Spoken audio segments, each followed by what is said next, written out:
Hello and welcome everybody to our Saturday stream. I'm Josh, and this is our map and image creation. So thanks everyone for joining me today. We're going to be going over some more of the image-related kind of stuff that's going on here, as well as demonstrations on how to use the built-in system for image creation inside of Fantasy Grounds. So some of the things that we've been working on, I wasn't here last week, but oh, hey, Lowen. I wasn't here last week, but the week before that, we had created, let's pull this up here. And I believe it was like a vampire. Yeah, we did this this throne room. Yeah, shoot. Let me see if I can answer anything that you got here.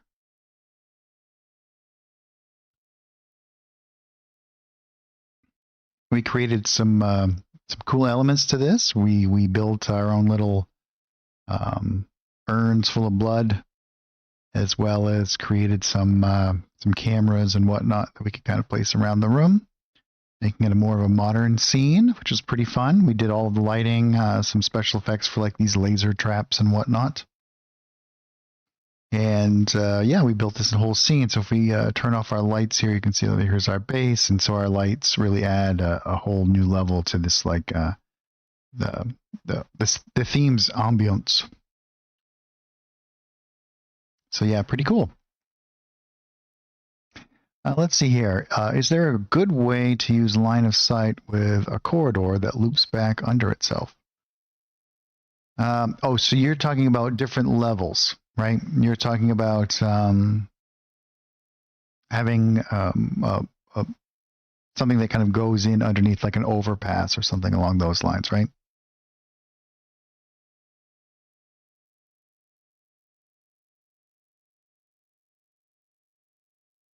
Yeah, sure. It's I don't know if we have any assets currently out there. That would be good for creating an animated fountain, but you might be able to certainly find one. And we could probably come up with some neat ways to use some of the stuff that has been released to do that. So we can certainly kind of try that. Yeah. So as far as like the line of sight goes, and this is going to be a little bit tricky because your line of sight, you have this like memory that's attached to the token of all the areas that it's been. And so there's no good way to create different level elements. What I usually do in those scenarios, if it's feasible, is I'll have a separate bit to the side. And so if we were to, we can kind of just use this. We'll turn this off for right now. Disable our line of sight. If we go into our assets, let's see here. Modules, assets. And we find something, we'll just do something like I think that we have, we'll just go into, I think if we go into like our underground or we'll find a good brush that we can kind of do this quickly with.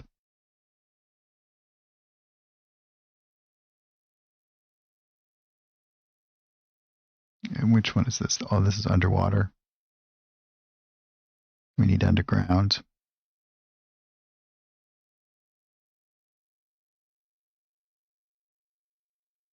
And yeah, we have a couple of brushes here that we can probably use. Or I think there's actually one in the Western for like mines and whatnot. So we'll do a little demonstration of this and we'll see the best way that we can kind of come about to do this.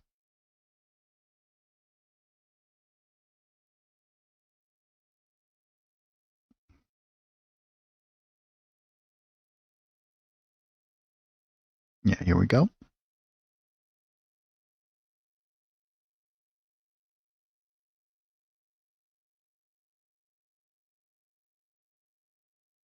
I think that this is the one that has it.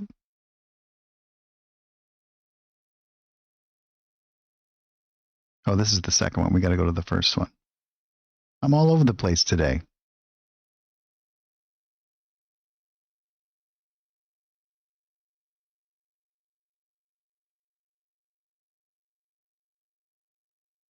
Yeah, here we go. And we go in here, yeah. So here we have a nice little mine shaft. We'll grab this. Let's create a new painting layer. And we'll turn our, well, we want to keep our stroke on, but we're going to actually use this, make sure our fill is off. And here we have it, something like this, right? So what we can do is, in this kind of scenario, yep, that all looks good. I'm actually going to do a rounded corner.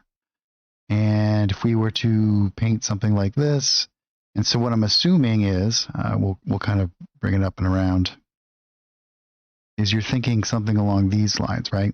Where you have this kind of over and under scenario. Is this correct?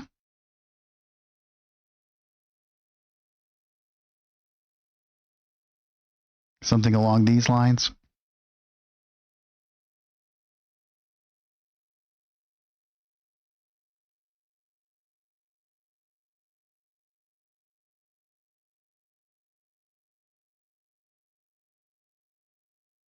Okay, so and then you have, yeah, you have like a room down here.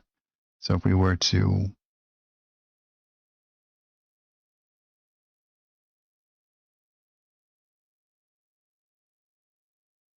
I think we can kind of just, actually, you know what, we can do this for real here. Let's go and we can go back into our painting tab here. Let's switch to fill, and we can, nope, didn't want to go all the way up.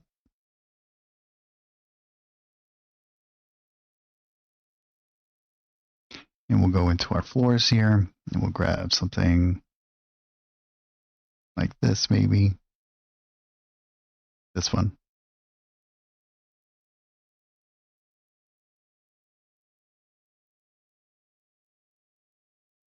Whoops, not quite like that.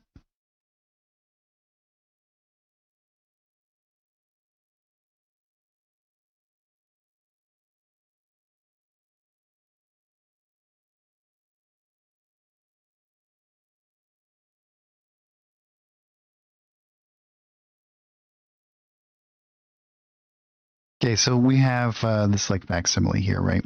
This would actually, the way that I would actually probably do this is, if I was actually going to paint this out, is drop this down here.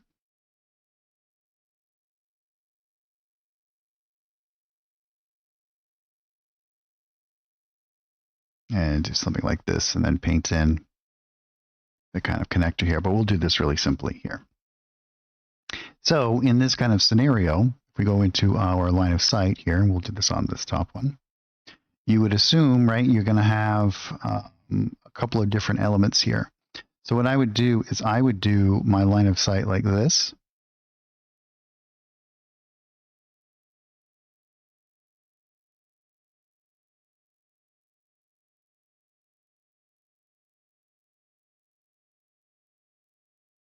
And we'll just do this really quickly here.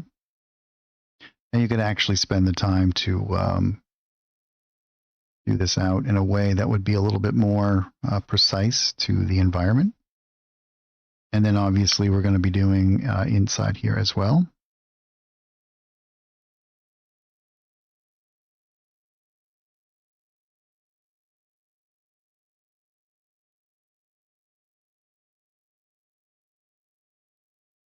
Now, what I would actually do in this kind of scenario is, right, like when your character, you don't want them to be able to see through these particular areas, but you also want them to have some sort of a boundary, right? Well, this is a really good use case scenario for our toggleable walls here. And even though it's not going to, when they come back through, they're going to obviously be able to see all of these elements, right? But what you can actually do here is create these toggleable walls in both directions.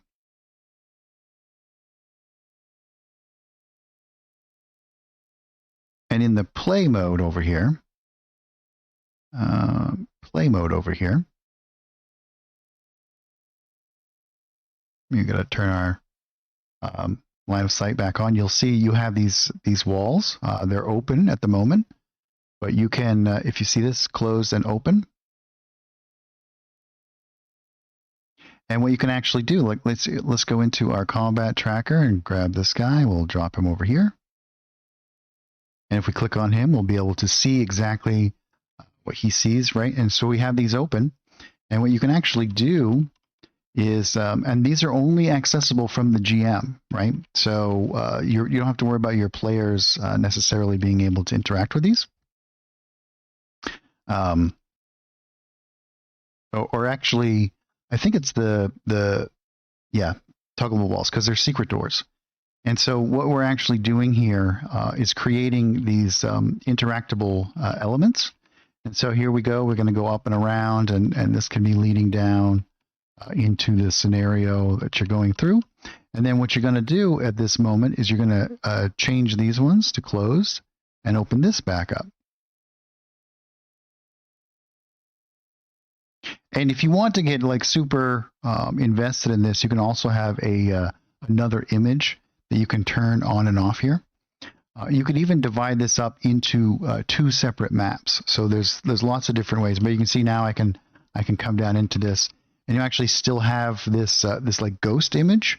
And this is what I'm talking about as far as like the token itself has its own memory to all locations that it's kind of been in. And so, but this will give you access to, you know, as they come back up and around, you know, you can, again, toggle these so that a player can come back through this way. And see, they'll remember how this kind of loops around, but you can do that this way. Now, the other way that you can kind of do that, and we'll turn off line of sight here for a minute, and we'll remove this guy. Is we can come into here. Let's go back into this area, and we'll come back into our little painting thing. Is we can do, yeah, no problem. If you have enough elements down below, what you can do is have this kind of fade off and stop somewhere over here, and then create another map over to the side, especially if you don't want to have the visual recognition between the top and the bottom. This is probably the easiest way to kind of do it. And like I said, what you can actually do is you can create another painting layer. We can put it right here. And if we want to go back, let's remove our fill. We can go back into our brushes here. We'll grab this brush. And you can create like a little element like this.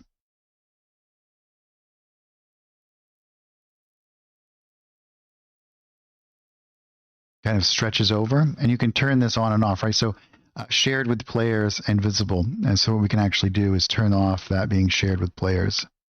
And so you'll have the ability to kind of control that as well if you wanted to. You could. This should actually be on the other side to match the other one. So if we wanted to do that, we can just go into here and reverse them so that they're going the correct direction. You know, you can kind of match this up pretty well there.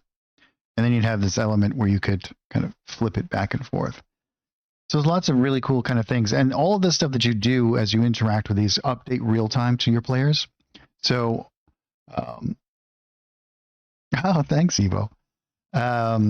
You can do a lot of like creative kind of stuff with your maps themselves. So it almost, the maps almost become another player character, right? You can kind of move things around and interact with things, and it should update to your players right in real time.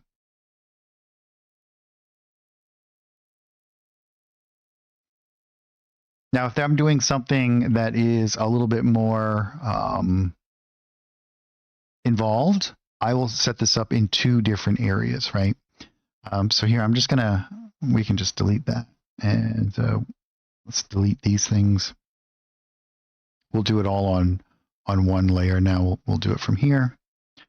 So we could come in here, and let's say, for example, I'll just grab this stuff. And we want to make sure that this is going the opposite direction as well. And I'm actually gonna, let me just grab this. We'll go into the add mode. Like this. And you can see that this will blend all of this stuff together. And you can actually do, I prefer to build out my dungeons and stuff this way. So if I'm building all of these things, I can readjust all of this pretty easily, more than just I could with a regular brush as I kind of go around. So let's say, for example, and you can do all kinds of different shapes with it and whatnot. But we'll keep it kind of rectangular for right now. But let's say we have some of these elements, right? We have this more complex kind of thing. And let's say that we want to create some stairs here that would be coming up and around. Here, we'll add all of this stuff together. So let's say we have this like complex kind of area down here. And then we'll have this leading to some stairs, right? And then this is going to cross over a bunch of different stuff and maybe have some additional elements on this side. What I would do is I would create my little element on this side, which would be leading up to this other area. And then on over here, what I'll actually do is now create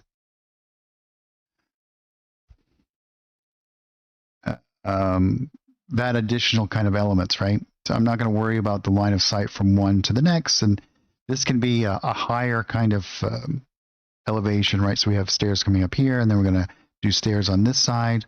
We might even want to come in and do some additional kind of rooms here, right? All of this other kind of content. And now what we can do is we can immediately just create all of our line of sight. So let's see if we have any stairs in here. Let's move this over here for a moment. I'll just type in stairs. I think sometimes I also put it in as step. We don't have any, but we can just go up and look like this, and we'll get a whole bunch of different ones that we can kind of just grab and throw in there. We don't want anything that's rounded. We want something, sure, we'll do something like this. This should work pretty well.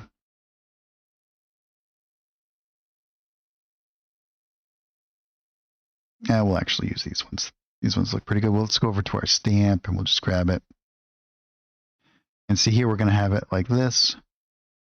And then on this side, we'll make it a little bit smaller. And we'll do something like that, right? So this is coming up to there and to there. And what I'll often do is I'll do like a shadow fade to kind of let it be known that it's moving somewhere or not.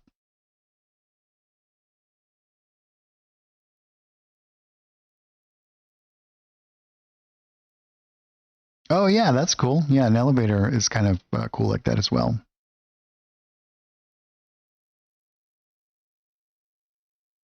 Yeah. Oh, person guy, does this stream also show dynamic environments making with the map? Exactly what do you mean by dynamic environments? Are you talking about like animated stuff as well? Yeah, we're going to be getting into some animation stuff today as well. You can do animation inside of the map creation, but you can use animated images. So we'll be looking at some of the stuff that I've been working on, or I've made for this month's art pack release, and maybe some use case scenarios. We had the mention of like an animated fountain, so I think that we'll try and make one of those with what's been released so far. Great. So as we kind of create this, right, we can come in here and we can go into our walls over here, and let's go here. Let's delete all this stuff. Oh, we can actually just delete that whole area. And what we can do is we can duplicate all of this stuff as walls, and that'll build it all for us immediately.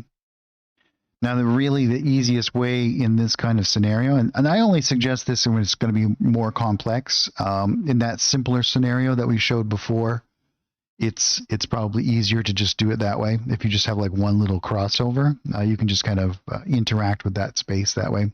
And you can actually probably do that even simpler. If there's probably simpler ways that you can kind of set that up without having to have 4 different elements to click on. But as we kind of progress through here, you'll see that there's always going to be lots of different ways to interact with all of the system. It's a very robust system, so there's always going to be really any number of different ways to solve any sort of problem that you guys come across. But in this type of scenario, when you have a complex element that's going to be overlaid on top of another one, you can have them all on this one side here, right? And so if we go in, and I'll just, we might as well, while we're doing it, just add in a little bit of additional kind of, let's add in a little bit of shadow here. And I'll just lower down the opacity here a little bit so we can kind of, so here we have stairs going down, and over here we'll have some stairs going up. And I like to do like a visual kind of representation, so we'll show the direction that you're going to be heading down into, right? It's darker or lighter. And what you can actually do in this kind of scenario is turn on our line of sight. I won't do lighting because there's no lighting over here, but we can go back to our buddy over here, right? And this is our top area. So we'll start off up here, and we click on him, and you can see that we have these elements here, right? Because I'm viewing it as though I'm him. As a GM, you're going to be seeing it like this, but they're going to be seeing it like this. And so as they begin to progress down through these environments, and they come to their stairs over here, and we'll turn this off, all you have to do is grab them and hold down Shift. Now, if you hold down Shift while you move a token around, it will not update their image, and you can move through all the walls and whatnot. So you can just grab them, and all of a sudden, they'll be right over here, right? And as we move back over, you can see, boom, they have now a completely new environment that you can investigate, right? As you move down through. So lots of different ways that you can kind of interact with that system. And see, we can drop him back over into here whenever we wish.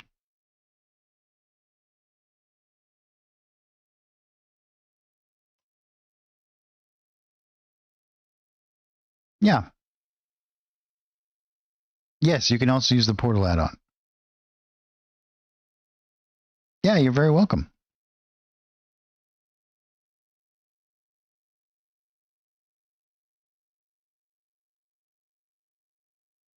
All right, let's delete this guy, and we can delete this stuff.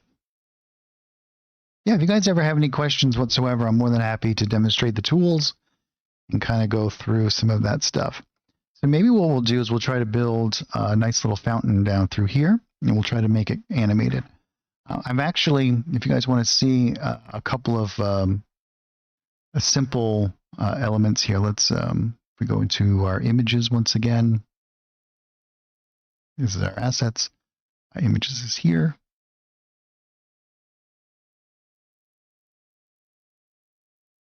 So I've been doing a lot. This month's art package is going to be a volcanic one. So I did a whole bunch of like animated textures of like lava, fire, smoke, lots and lots of different stuff. So it should be super fun. There's actually going to be a lot of animated images coming in this next art pack release. So what's more fun than animated fire? So I think that that's going to be super fun to kind of go into. But I also did, in addition to like fields of fire and whatnot. So this one is a test one that I had started to create. But if we jump into here, we get nice little like smoke plumes and whatnot, and little smoky explosions and whatnot. So one of the cool things that I have found that you can kind of do is combine these things in neat little ways, right? So if we were to stamp some of these around and then put some of this stuff on top of it, and you can do these in different colors as well, so make some darker ones. And you can make a really kind of interesting We make some lighter ones on top of the darker ones. And you can see how really interesting and dynamic you can kind of make these areas with these layers of movement and texture. Can the animated images be used as fill? For example, the fire just yes, yep. So all of the painting images. In fact, you can even use animated images for your decal. So if we were to, for example, let's go into like this fill, for example, and let's go back into our over here. I think here's a fill image, which is this one that's in the background. We can set this as a background decal, and here we have a nice animated background.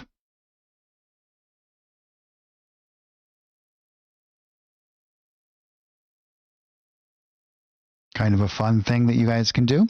So if you have like you can create like animated images and whatnot, and then put them into your background, or use anything that you kind of have, right?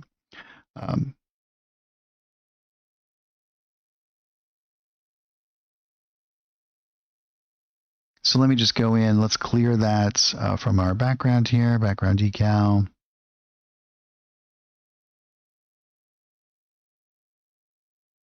And we'll clear that.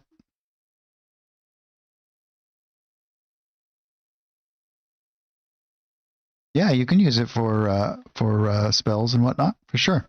If you wanted to make some of the things that I've been working on, which won't be in this art pack, this art pack, but even with these, like these lava elements here, check this out. We'll go into, let's open this up. We'll delete these two. Let's go into our paint layer here. We could probably, we'll turn the stroke off, but let's grab this guy and we'll pull this out. And so we can pull out like an animated element like this. And then we can even go into our subtraction mode, come in the middle here. And if we're doing this in such a way that we're adhering to the grid system and whatnot, this will be a little bit easier. But you can hold down Shift and Alt, and we can take the middle out of this. You can make like rings of elements. And then we can even go into our fill orientation, right? We can change this. We can change its rotation or its size. And we can even fade out these edges, right? So we could do like these like faded stuff, and then we can even grab it and move it around and whatnot, or even change its shape. So all of this is totally interactable. So yeah, you can certainly, and you can kind of manipulate all this stuff in such a way to create some really cool kind of stuff, right? There's no, we want to make sure that we are in our normal mode, but you can even, if you wanted to, you know, remove elements, you can certainly do that. And we can even add to it as well. We're going to want to grab it and get the fade element and the rotation that we did and all of that stuff to make sure that we add to this properly. But you can, we don't want to do it in that way. We want to do it on add element.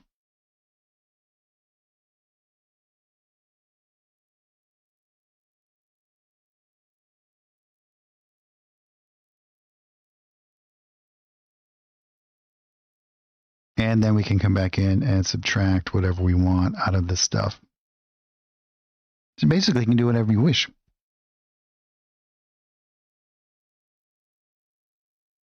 Oh yeah, burning ring of fire. So yeah, fill elements, stroke elements, all of it can be animated now.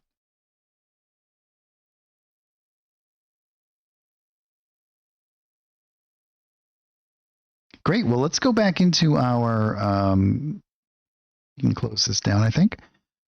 We'll go back to the vampire area here, and let's try to create like an animated fountain down here. I think that we can actually do it at least in some sort of facsimile. I have some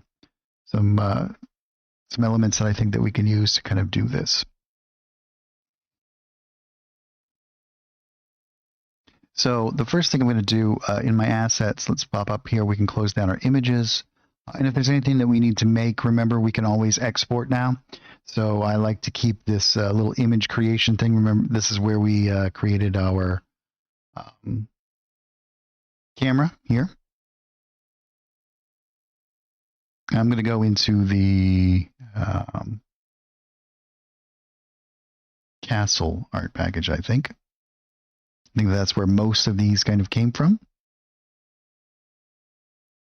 So FG castle. And let's go into our decorations over here, grab some of this stuff.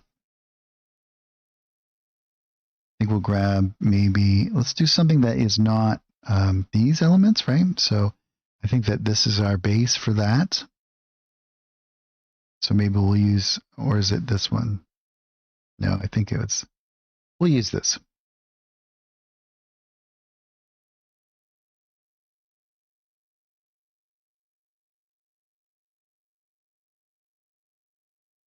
Or maybe we could just use this. No, I think we'll just use that. All right, let's go into here. I'm going to go into this painting layer here. We'll put it on here. Grab this. Oh, we want to make sure we're in our stamp mode. And we'll make it nice and big. I'm going to rotate it so that the, do our lighting kind of coming from this way. And I'm going to hold down Control and snap it to the grid. I want to make sure that it's pretty much centered here. So maybe something like this.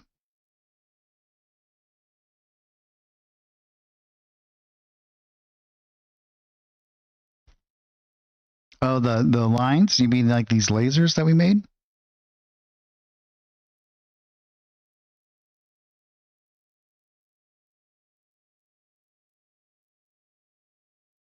Which lines are you speaking about? These ones is actually the grid system itself. Stuff out here. Yeah, lasers. We put some lasers. So we made like these little laser things with cameras and whatnot.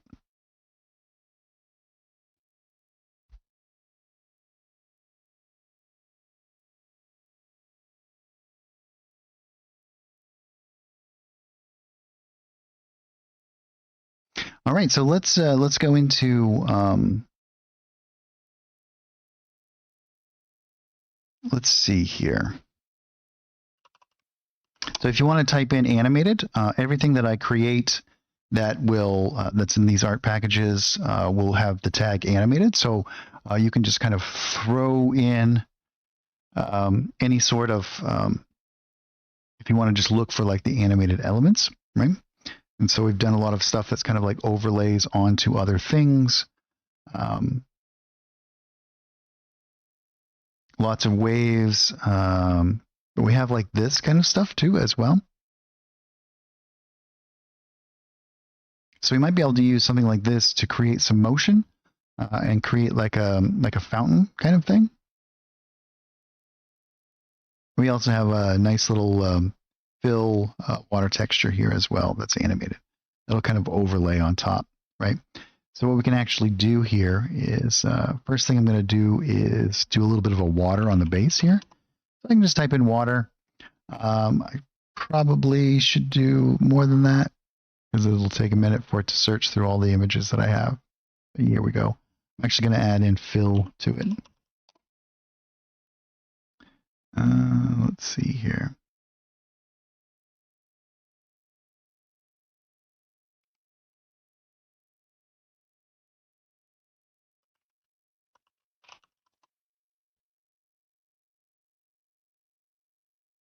Yeah, maybe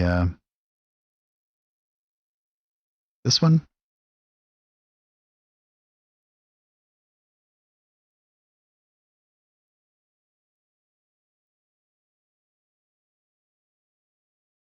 Or maybe we could use something like this.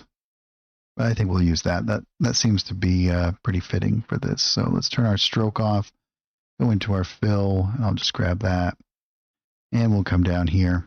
And what I'm going to hold down is Alt so that this kind of comes right out from the middle. And I can make this approximately the right size, something like that. And then I'll just double click it and move it over. I'm going to go back into here. And I'm just going to fade out the edges a little bit.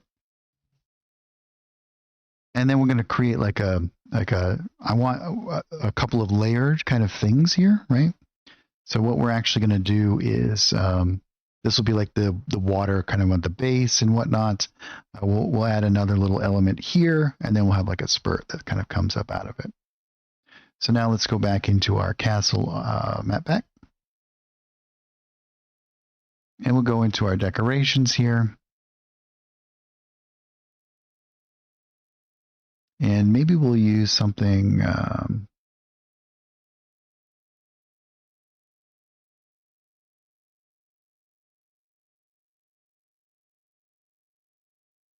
yeah, let's grab this.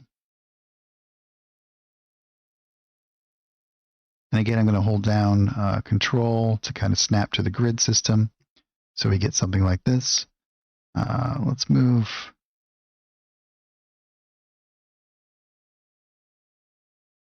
this.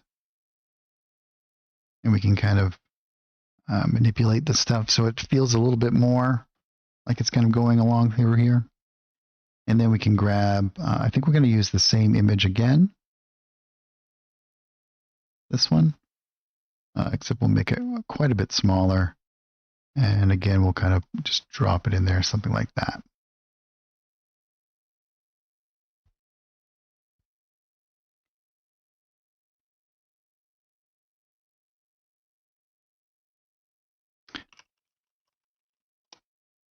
And I think we have some waterfall kind of images that might work really well here.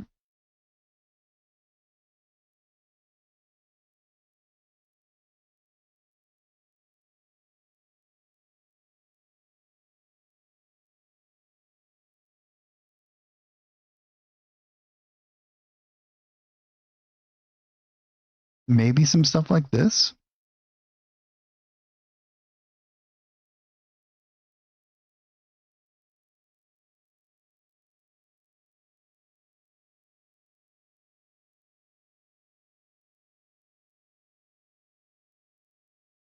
Let's see here. Let's see how this kind of fits together.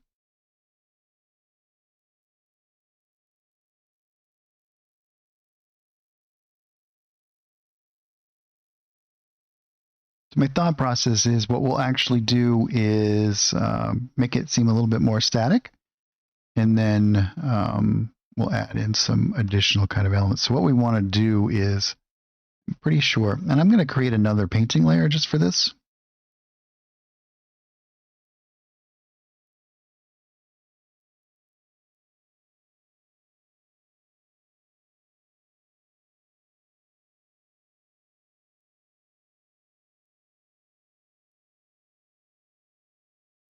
Because I think what I'm actually going to do is lower down the opacity of this a bit.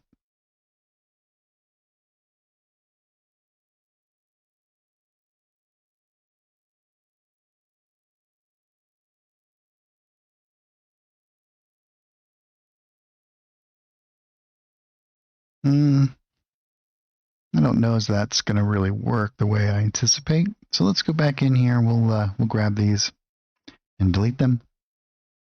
I think we'll do it with just some of the same kind of water fill elements. Yeah, we'll figure it out. We'll try a couple of different kind of different stuff here.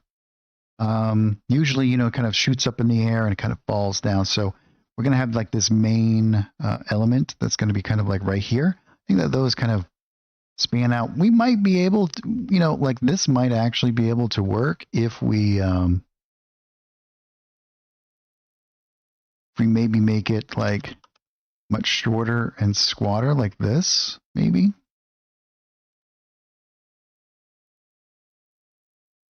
Because we could do something along this lines and then flip it.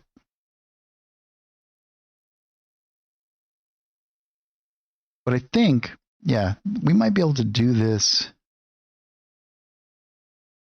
like this and then flip it and then do some kind of coming the other way.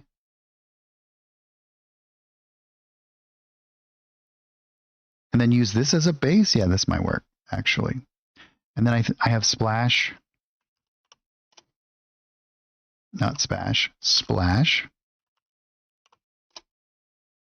bits here. And this would be in the town and cityscapes, and this is also in the coastal map pack. So if we grab something like this, but I think what we can actually do is this, and I'll lower down the opacity of it, and we can kind of snap some here.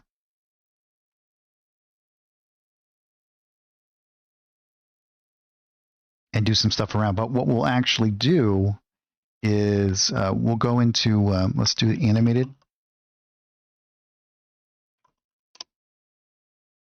We have this this waves, animated waves element.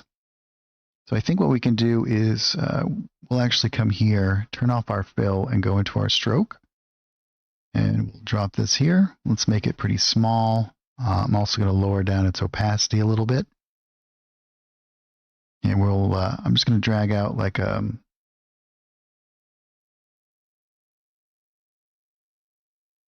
see here, maybe like a circle like this big.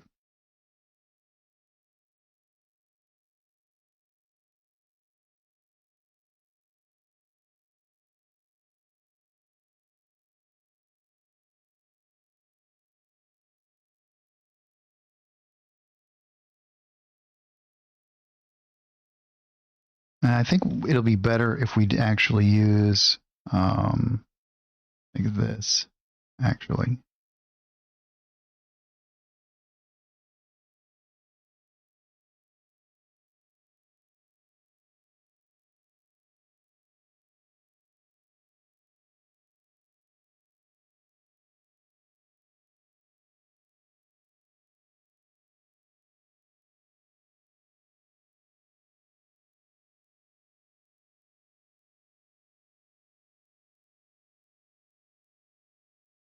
And then I think what we can do is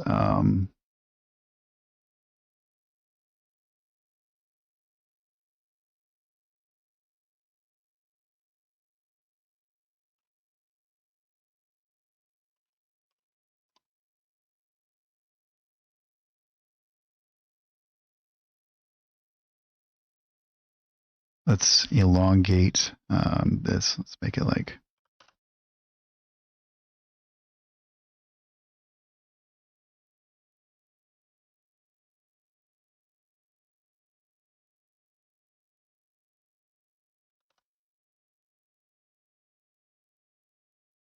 I guess we can just kind of do this.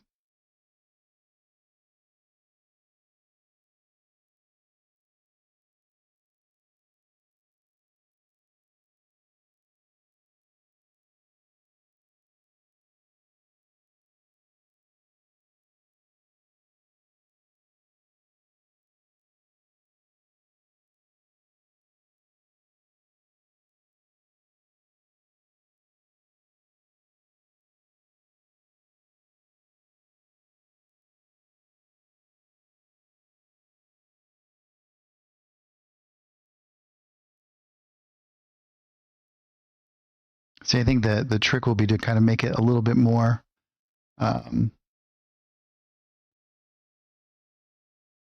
randomized like this. And we can lower down our opacity some and do some of this stuff.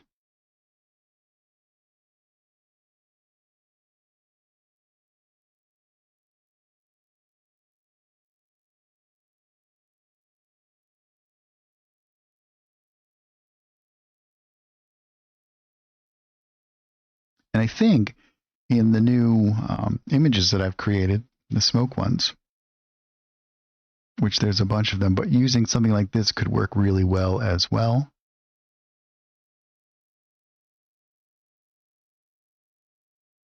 So you're like layering something like this over it.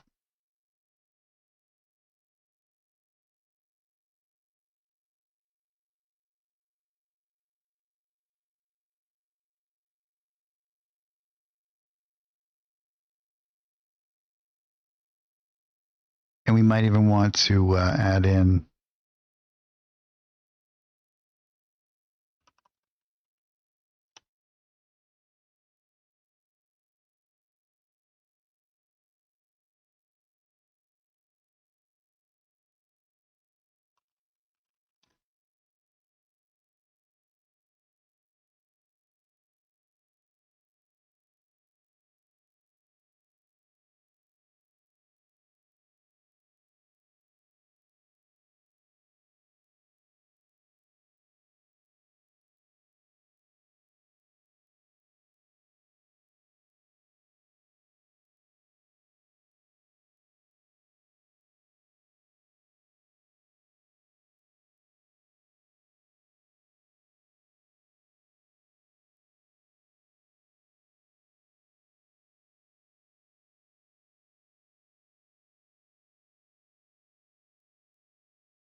Yeah, see something like this over here, like how that kind of works. Kind of cool. So we might even want to get rid of like some of this stuff.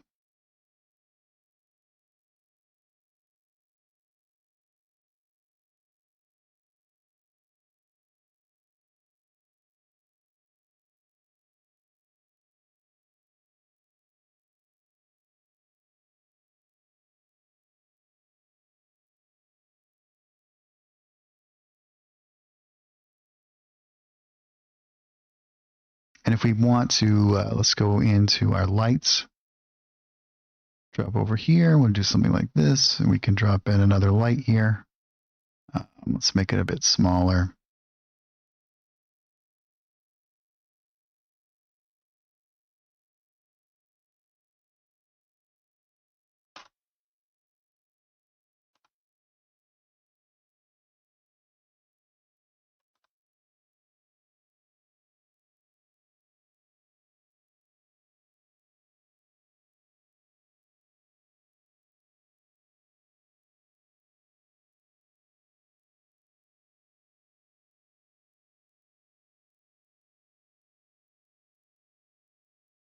Yeah, maybe doing a combination of things.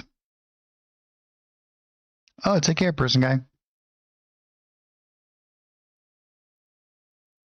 But I think something along those lines could work pretty well. I have some other ones that I haven't yet released yet that might work pretty good as well.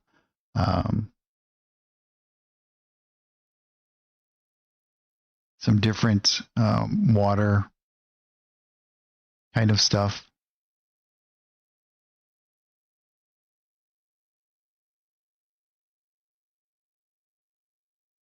Which might be kind of cool in this kind of scenario where it's more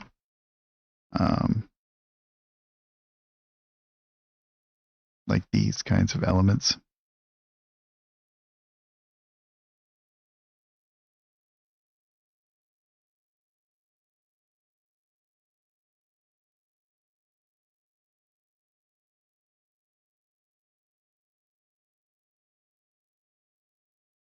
And now I think that if we went into to this,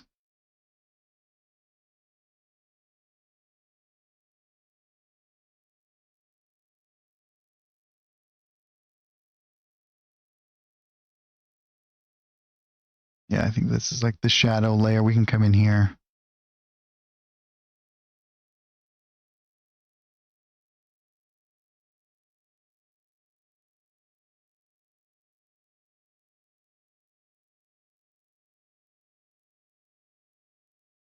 Let's bring this down and drop this down like this.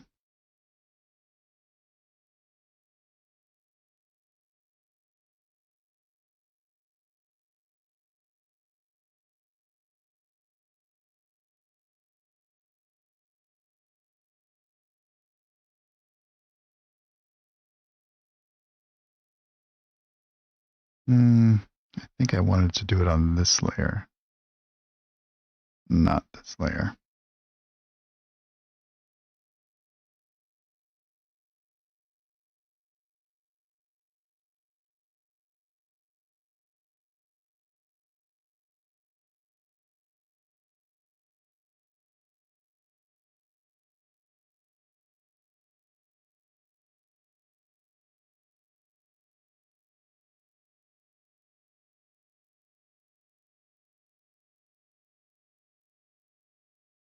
Yeah, now let's go down here.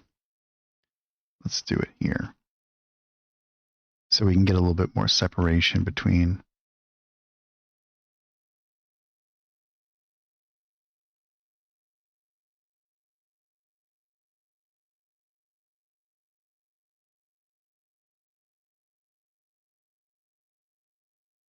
We might even want to let's remove this element,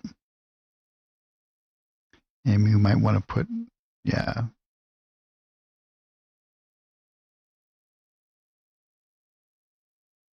put it down here maybe.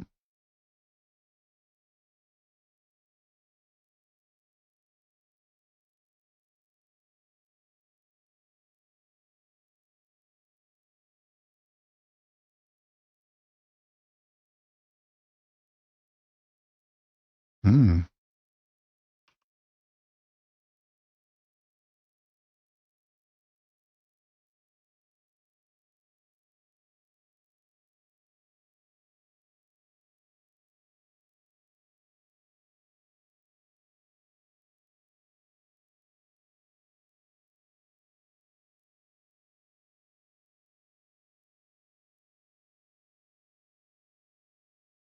Oh yes, we could have made it blood. I was thinking about making it blood, but yeah, maybe it looks a little bit too much like an explosion. But we did these blood urns up here.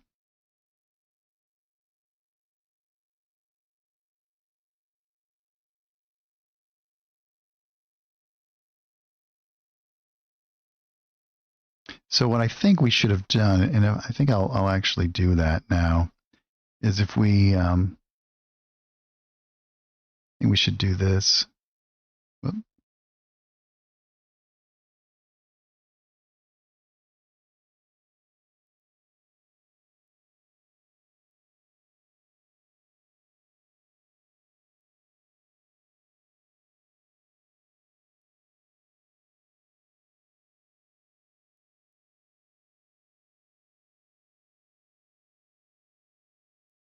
Yeah.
And if I can make this a little bit on the blue side.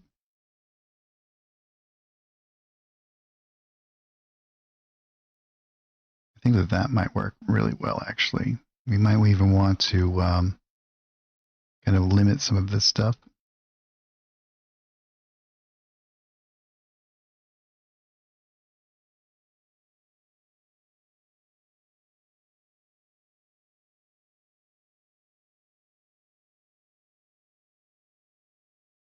Oh, interesting.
And then I think what we do is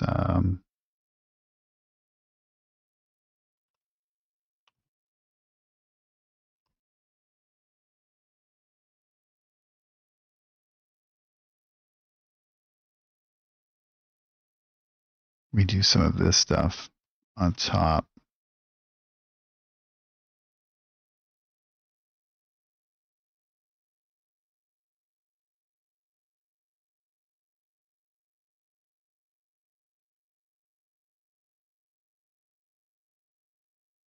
Kind of a mess, but definitely a challenging thing to kind of recreate with the tools that we have currently, or the images that are currently available.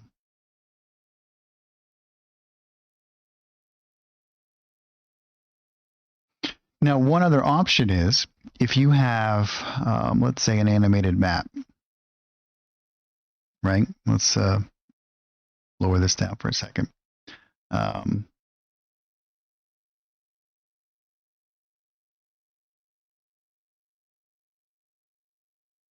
So if you have something that's animated, right, that has like a waterfall in it or something like this,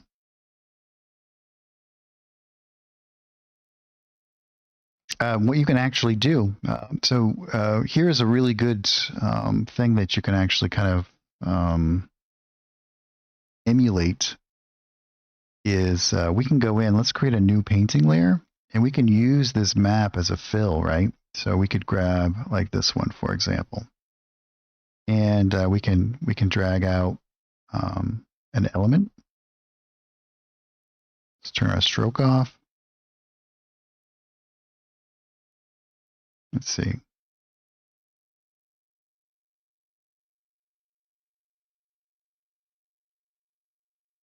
Make sure we have normal selected. All right, I'm gonna grab this. Let's close this down and reopen it.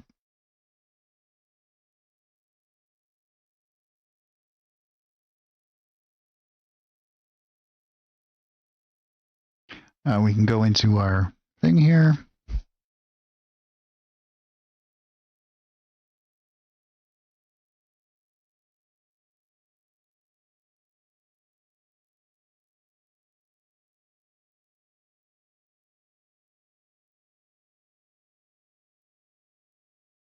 I'm going to grab this one,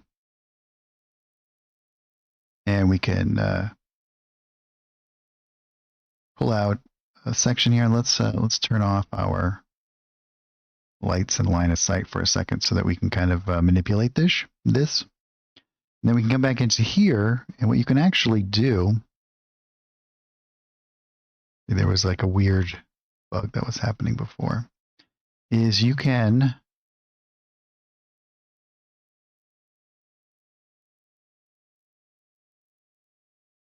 just isolate particular elements.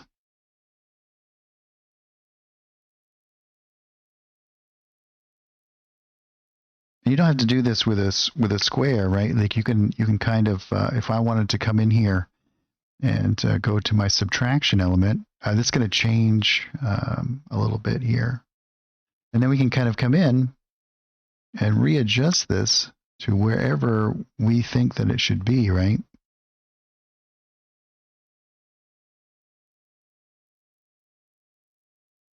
What we're doing is we're just isolating the element that we're interested in using.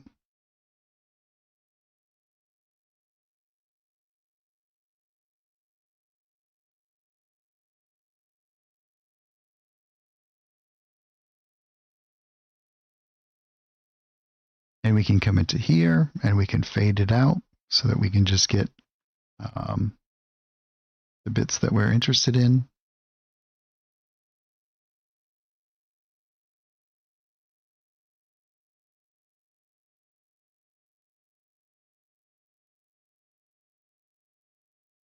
Fade might be a little bit too much for the size.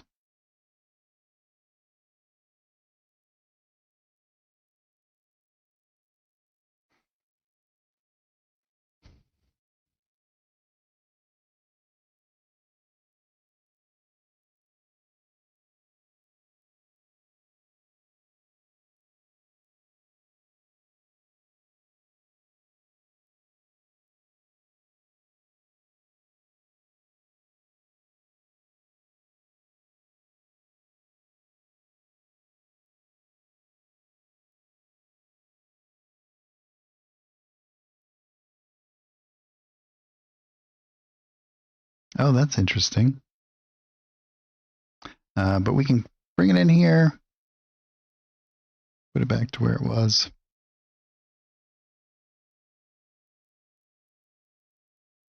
And the cool thing is if we actually use the tab inside of the layers tab, we can manipulate the image. We can actually squash what's kind of going on there rather than just change the movement of it. And we can kind of put it to something like this. And then what we can actually do is we can duplicate that. We're going to have to, again, adjust the fill to wherever we think it's going to be. But now what we can actually do is rotate it here.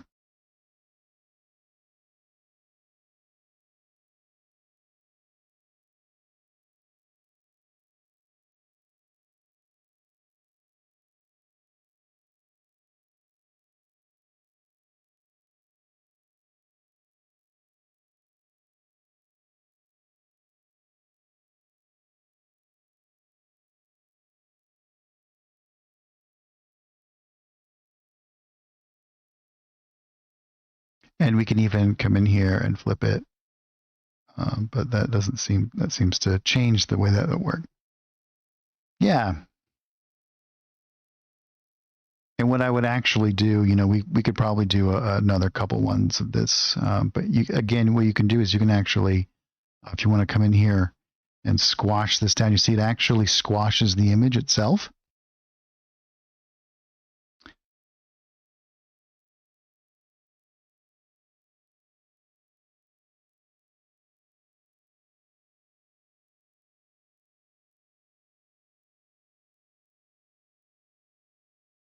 And now when we come back over and we turn on our line of sight and our lighting, we get a nice little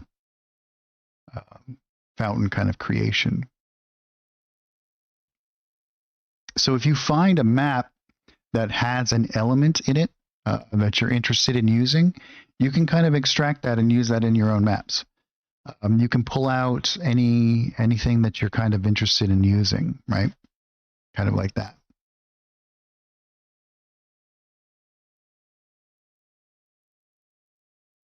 So that's always a viable tactic in your map creation endeavors.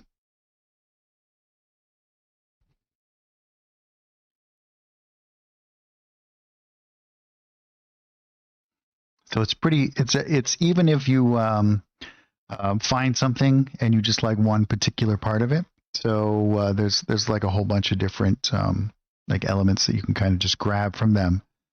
Like let's say, for example, if you find a map that has some sort of interior place and you have your own map that's kind of created, you can then extract that and put that into your own element there.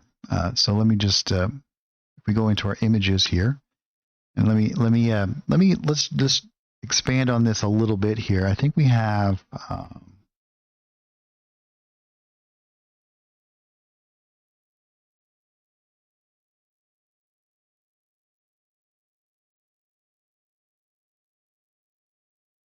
yeah, not that one. The one that we did, I think it's I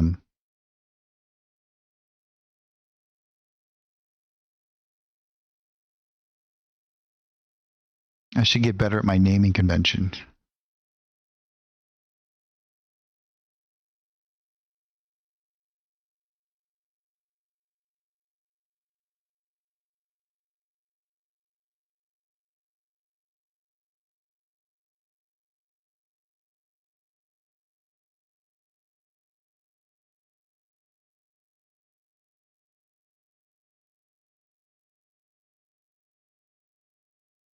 Let's see here.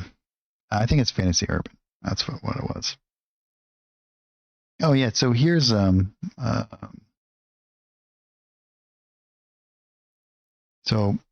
like a fire circle that I was working on. So this will be kind of the yeah, no problem. Something that would be cool to use for like a spell or something. But if you have an environment like this, right, and you want to use one of these, create like an interior, right? And so if we come back over into our assets,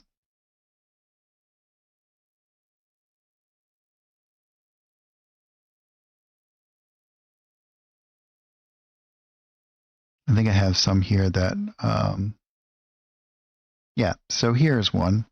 And inside of this one, we have some interiors and whatnot. So we're going to create a new painting layer, and we'll turn off our stroke, but you could leave it on if you wanted to. And we're going to grab this, these bits here.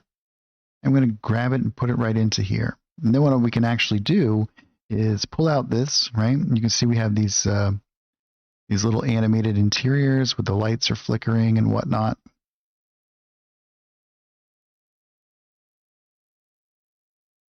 And we can then, well, we can, if we wanted to, grab one of these and extract this one little element here in the middle.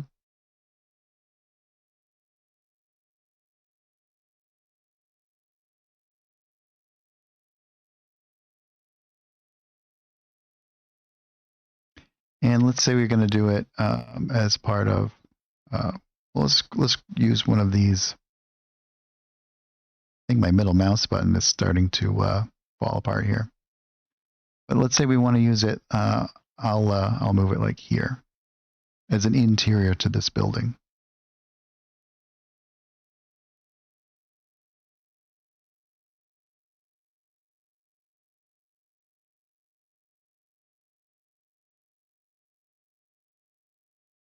You can just extract that and put that right onto your map. And you also have the freedom to kind of move this around,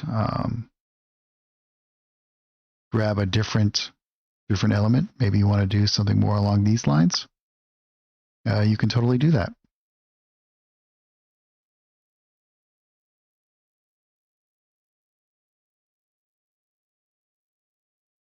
We might even want to like fade out the edges a little bit and blend it in a little bit more. But you can kind of mess around with all of that stuff. You can also, like change the scale of it and the rotation of it. So if we wanted to make it smaller, to fit whatever size that we were wanting to do, we can totally do that. And the other thing, like I said, if you have this on its own layer and you go into the layers tab, you can actually manipulate it, right? Like you can actually like squash these images and whatnot, which can be super fun. And you can rotate it as well. So if you wanted it to be like over here, and then just to fix it, we can just come back into here and move it back to its appropriate spot. So the tools inside of here really open it up to allow you to be very creative and reuse things over and over again, right?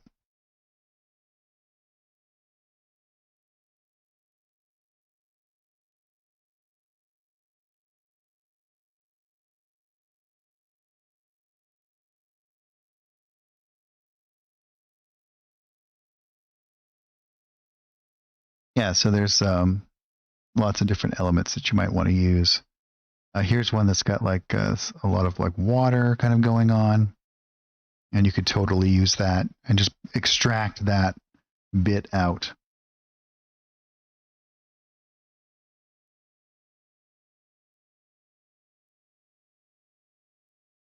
Lots of fun stuff there. All right, so I think that we should probably start to make something new. A couple of weeks ago, we finished up our nightclub. This one was super fun, and we got to create all kinds of cool stuff here. We got to do like some graffiti. We created all of this inside of Fantasy Grounds. We created these turntables, which was super fun to do. Made that completely inside of Fantasy Grounds. And then we added in some cool elements to it. We even made like speakers and whatnot to put around.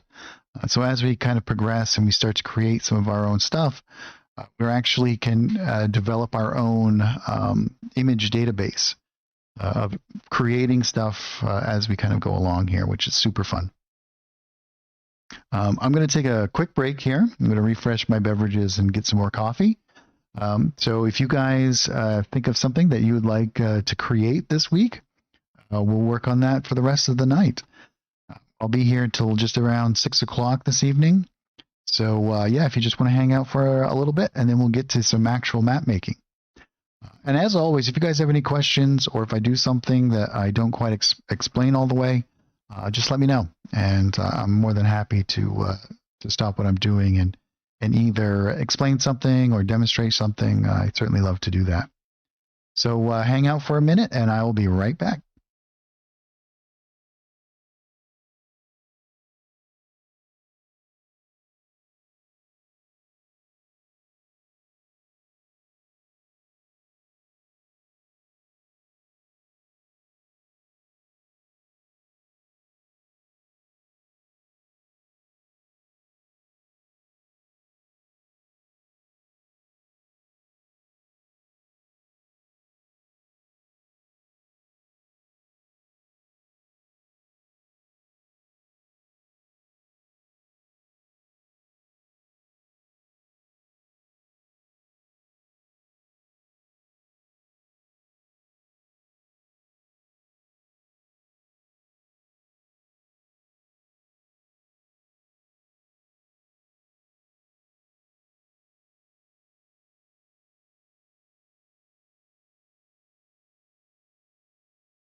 All right, and I'm back.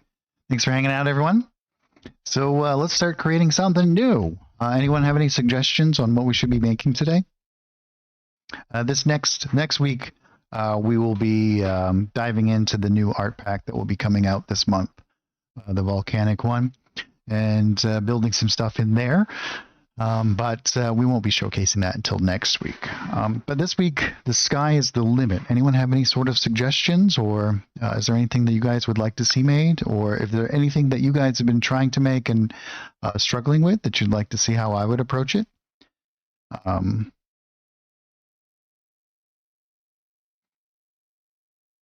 Do you think that we should do an inside or an outside location? That's usually how I start off my creation process. Is I think, is it going to be an outdoor location or an indoor location? And basically, the only difference between the two construction types is that one is completely contained, right? We're going to be doing relying more heavily on the line of sight, probably like lighting elements. When it's an outdoor location, I kind of think of it as like this expanse, something that kind of goes on forever. And so I try to have as little limitations and less confinement as possible. It's one of the reasons why I like to paint outside of the grid. Yeah, this month's art pack release is going to be a volcanic art pack. I think I've done like 5 or 6 different types of animated lava, as well as like fire, animated fire elements, animated fire fills, smoke elements, plumes of smoke, all kinds of animated stuff. There's quite a lot of animated things coming out in this month's art pack release, as well as some static images. So it should be very dynamic and fun to create maps with. But yeah, so do you guys think that we should make an interior or exterior? And so this next week we'll be diving into that, and I'll be showcasing it off.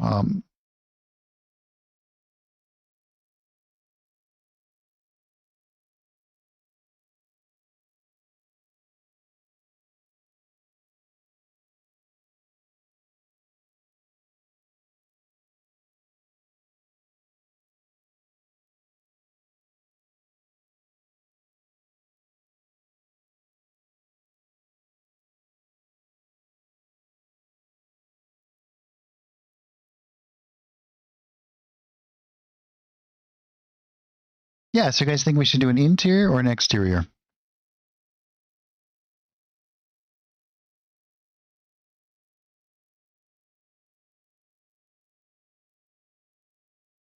I think we've done 2 interiors in the last 2 creation processes. So let's do an exterior one. So I'm going to open up my assets here, put them right over here, and we'll open up my images. We'll create a new image here. I'm going to, we can just use this one actually.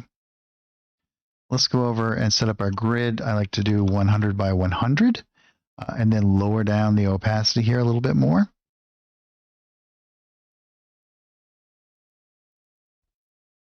Yeah, we'll do an exterior. Ooh, hey Drake, you want to do a road? Yeah, we can do a road. What kind of road? What's going to be along this road?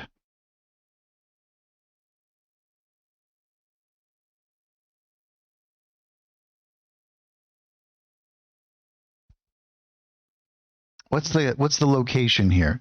What kind of biome do you think this is? Should we do like a winter place? Should we do something tropical? Oh yeah, we can do a graveyard. Oh, do you want to do like a spooky scene? That sounds fun. Swampy fog with a graveyard. That sounds fun. Yeah, let's do that.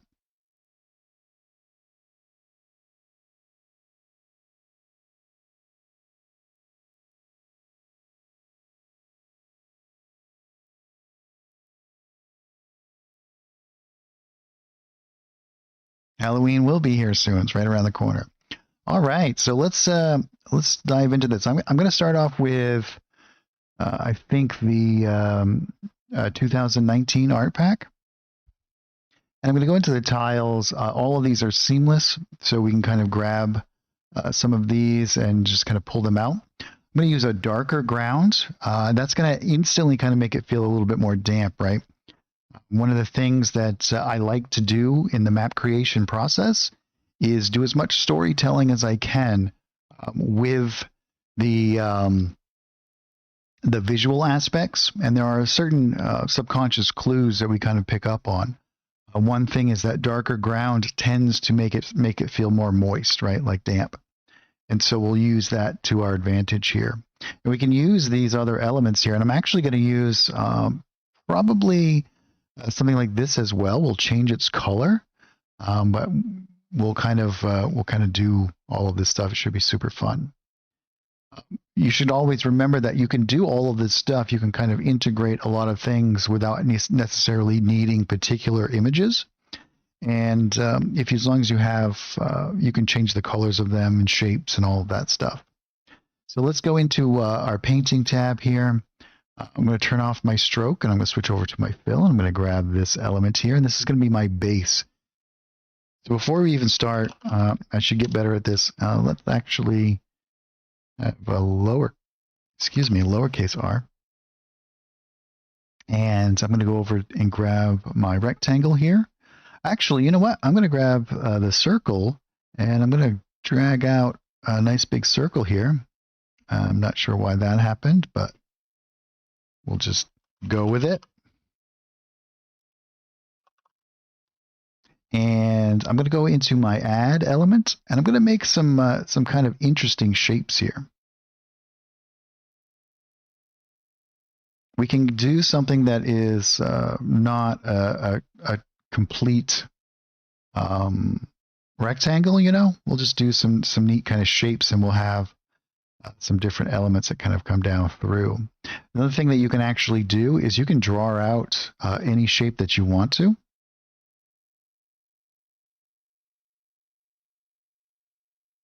You might want to create some nice little things. And if we go over into here, you're going to see we're going to have a lot of these, but we can double click, select all of them, and then we can simplify this.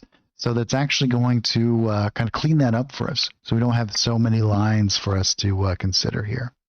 So now we have this nice, interesting kind of shape in here. We can go into our edit fill, and I'm just going to change the scale of this a little bit, I think. I'm going to make it a little bit smaller. Yeah, let's make it a little bit smaller. Something like that. I'm not going to worry too much about the repeating factor of it because we're going to be layering lots of stuff kind of on top of here. Now, the thing that we want to do with like the swamp aspect, right, and that's the thing that I'm going to do next, is I'm going to start to build out lots of different elements.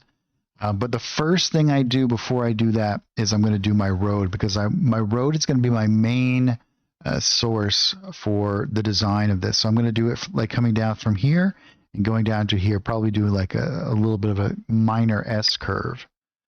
So let's go up, and I'm actually going to just come up into here, and let's type in road brush. We got some. I'm going to use something like this, I think. Make sure that I have the one. Yeah, I do. I have a lot of like test images and whatnot. So you'll see multiples up here. They're just from, yeah, maybe we'll do this one. They're just from when I have test packages that as I'm working on things and getting them ready for release. So now what we can do is we can turn off the fill, and we can grab this guy and drop him right in here. And so we have this nice, this like kind of like road element here. We'll do it maybe something like that. And we'll just kind of draw this out.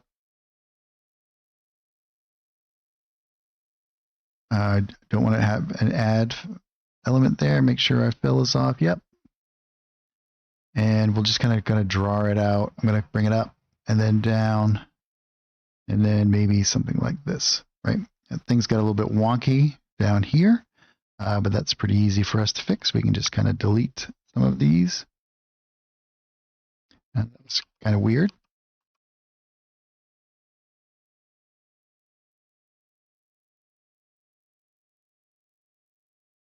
And we can line this up with our edge here. And then this one, we'll straighten that out a little bit. Yeah, that's pretty good.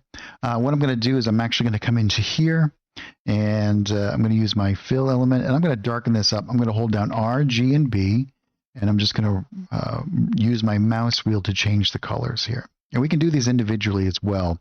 We might even want to make it a little bit greener, you know, like that feeling that I'll add a little bit of red back into it as well. We'll lower down that blue a little. Make it feel as though that the earth is full of like mold and whatnot. And you can see that here's the size of our squares. So a lot of the time we're going to be at this level. We're making quite a large map here.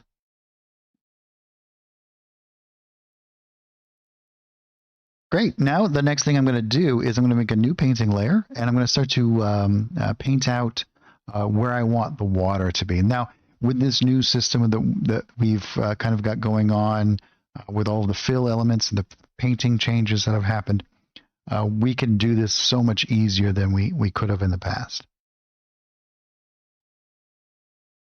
Excuse me while I have a drink of my coffee here. So I'm going to go back into the 2019 map pack, back into the tiles, and I'm going to grab, I don't want this one. This one looks like the water's a little bit too, but I want to have a little bit of water texture in here, right?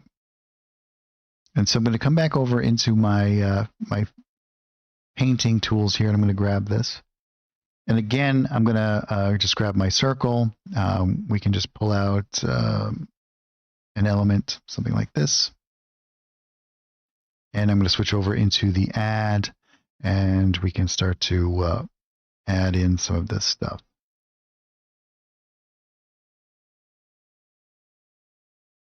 And we can add in some additional kind of elements. And what we can actually do here, as you can see, is we can blend all of this stuff together. And we'll do like a cemetery like down here, but we want to do like these little pockets.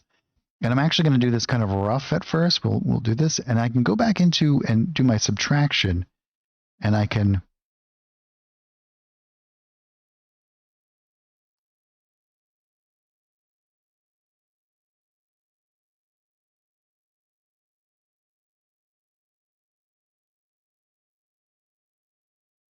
there we go.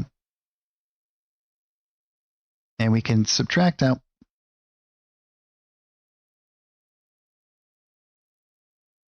This is working a little bit funky. We can even subtract out bits in the middle.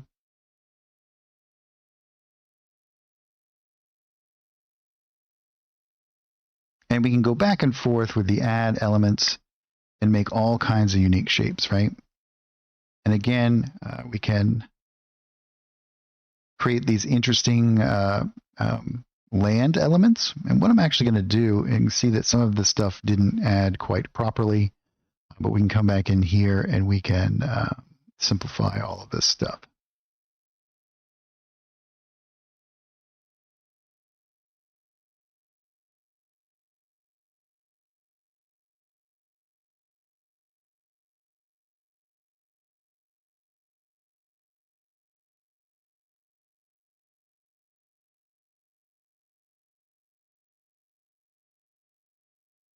I think we'll just delete that stuff and see if we can't come back in here.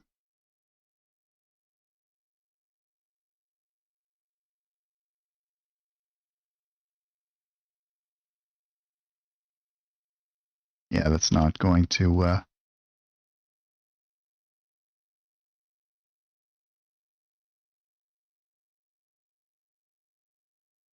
I think we'll just use what we have here. It should be fine. I'm going to change the shapes here a little bit.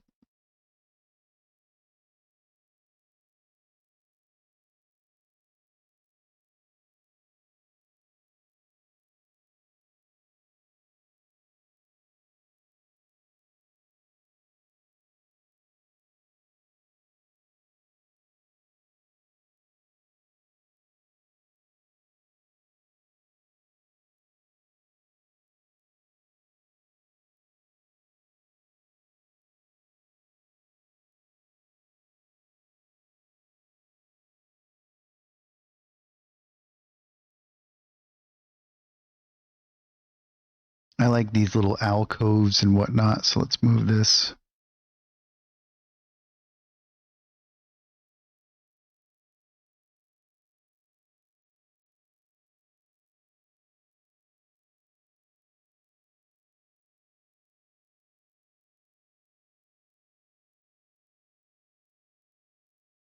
We might even want to match this up with some parts of the edge, or maybe even spill over the edge a little bit. And I'm going to bring this in a little, I think.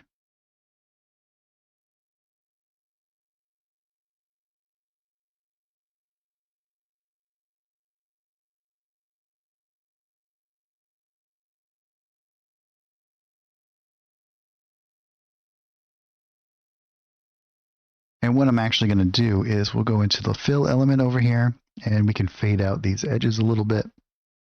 This doesn't seem to be working the way I anticipated at the moment.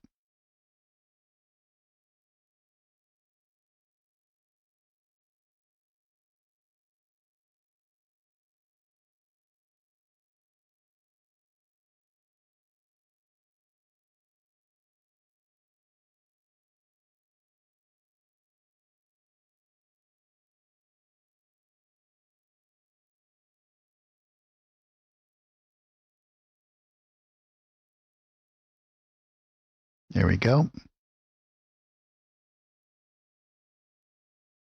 And see, what we can do is if we fade it in and we get some of this stuff like this, what we actually do is we just come back in here and we readjust these so that we get enough to kind of compensate for that. We kind of move these things out a little bit. I think what I'll actually do is bring that fade in a little bit so it's not quite so prominent, and we'll open up some of these areas. So what this will be is like a little island. And we'll get rid of some of these like crease looking areas here. Smooth it out a little bit.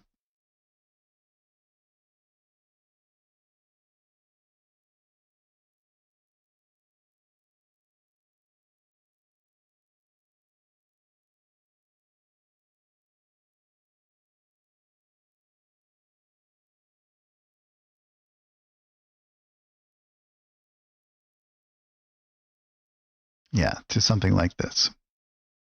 So we have this little bit of a divide between the water itself, and we'll actually, I think what we're going to do is let's make it a little bit on the green kind of side, right? And we're going to make it a bit darker too. Maybe something like this.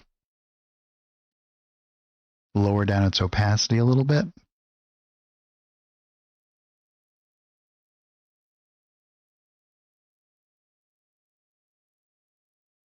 Yeah. So here's our water areas. And what we're doing right now is we're just kind of sketching out our areas over here, and we can adjust this stuff as we go, right? So if we want to grab this and we want to make this a little bit bigger over here,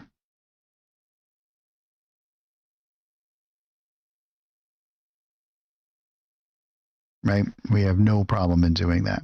All right, so then the next painting layer, we're going to come up to here, and so we're going to do this one as water. Now we're going to start to plan out our little cemetery over here. And so what we can actually do is if we switch back up over to here, we actually have a nice cemetery art package. And I'm just going to rough things out first, so we don't have to get too caught up in the details that we're kind of going on, right? So let's go into the cemetery art pack.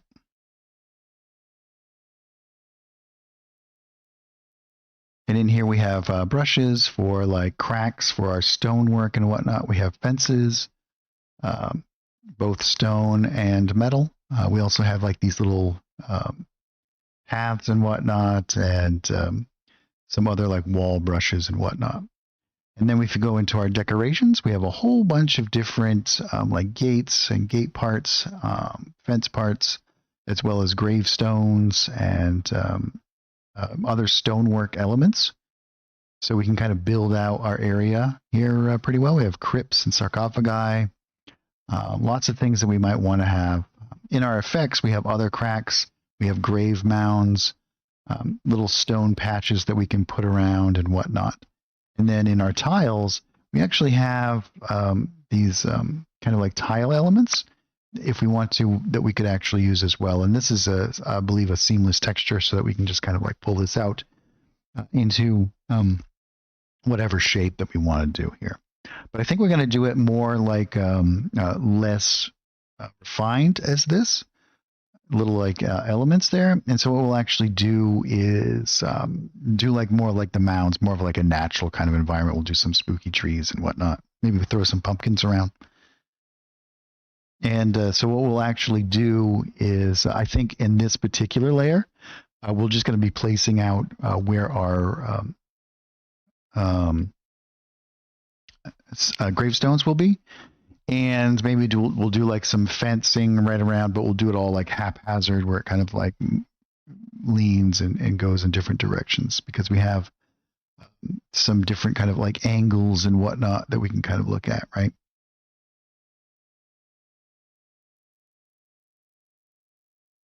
Yeah, lots of different kind of cool stuff here.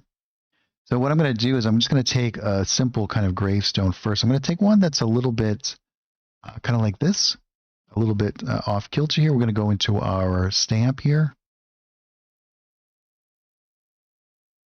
And we can start to place some of these things around. Now, lots of these ones are at different angles and whatnot. So we can kind of go back and forth between them. And you can see that this is going to make them feel as though, and that's actually a pretty big one, right? So let's delete that. We'll come back to that in a minute, because we want to make them somewhere around like this size, I think, just fitting into a square. So we're going to do a nice big map here. And what we can actually do with this, I'm thinking that, you know, we're going to have like the mound kind of come out. We'll maybe take up a couple of different squares there, so we can kind of like plan it out there a little bit. And you can see by using different ones that are at different angles and whatnot, and different styles, what we can do is kind of create this feeling. We'll do them at a little bit of different angles and whatnot, that things have progressed over time. I don't know if you guys have been into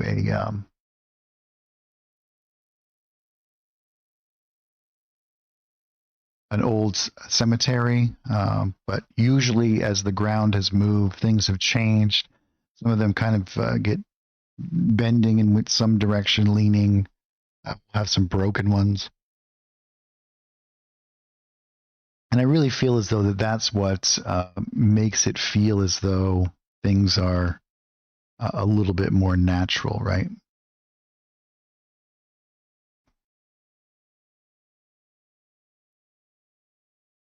And we have lots of different styles. Some can be larger and smaller than others. And then we'll do like a few different rows, and maybe some missing ones, and maybe some that have been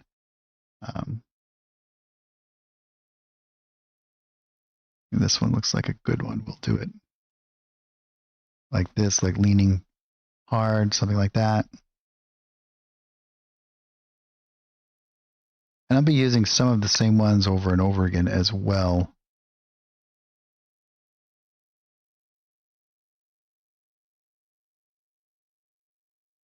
This one we can do like laying totally down, like it's completely fallen over. Maybe we'll do a little bit of dirt kind of coming up over it and whatnot. That really like brings it as though like the earth has, you know, crept up over it. And we can do some of these larger kind of obelisks as well.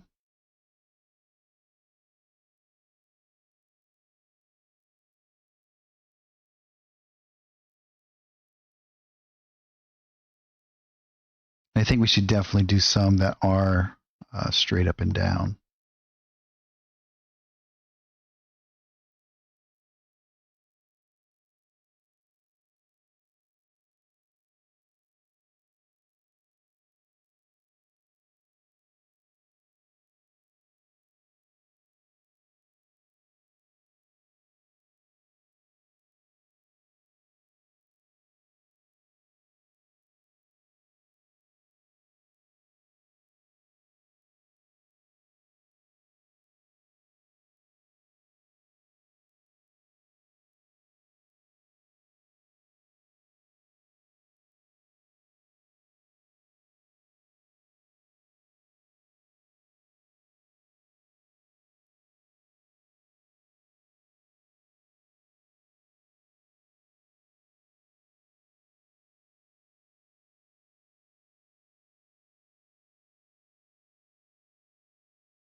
We'll do a nice big one right here. Yeah, right? Like they have pumpkins for heads.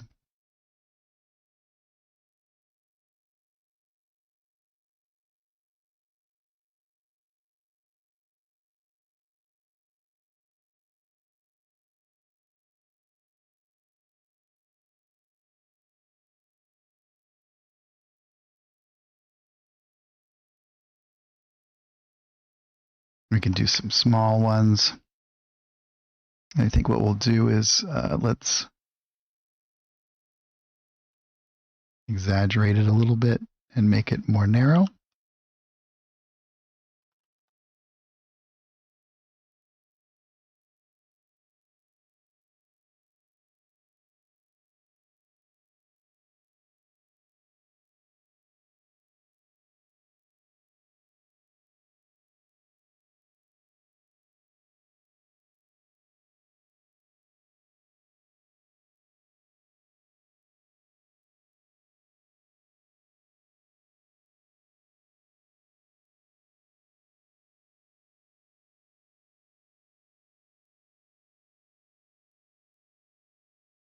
We should move these down a little bit here.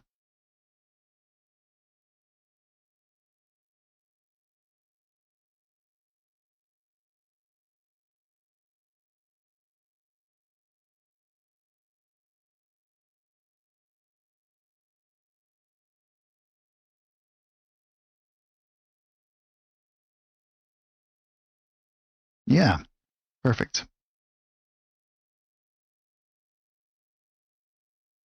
Now we have lots of different options on how we're going to continue to this, right? We have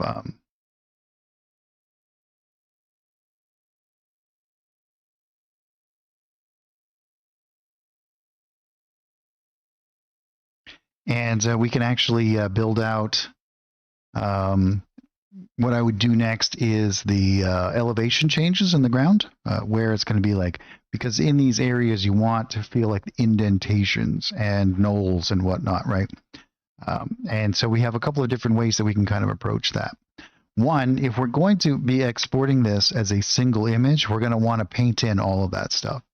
If we're not, then we can use effects layers to do it. Effects layers do not get exported, or the image change that it does not get exported out if we use the export feature.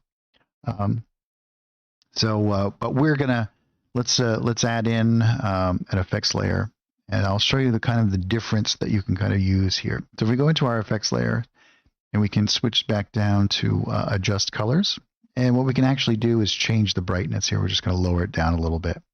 And then we can enable a mask. And what the mask does is it allows certain areas to be affected by it and certain areas not, right? So if I were to come in here, I could actually draw out like these little mound elements, right? It might even be like through here, and basically we're creating the shadows from these elements, and then we can blur this stuff out. So we can actually kind of create kind of like this fuzziness. And we can hold down Shift with Control, and we can make sure that whatever we can undo kind of whatever we did. So this like whole area over here might be a little bit indented, and then we have like these raised up bits.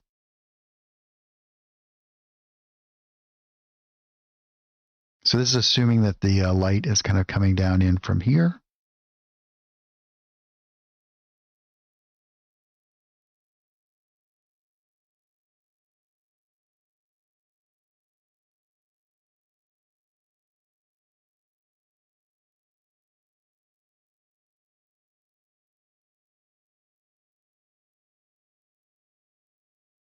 And we can kind of build up some of this stuff in here, make this feel really uneven.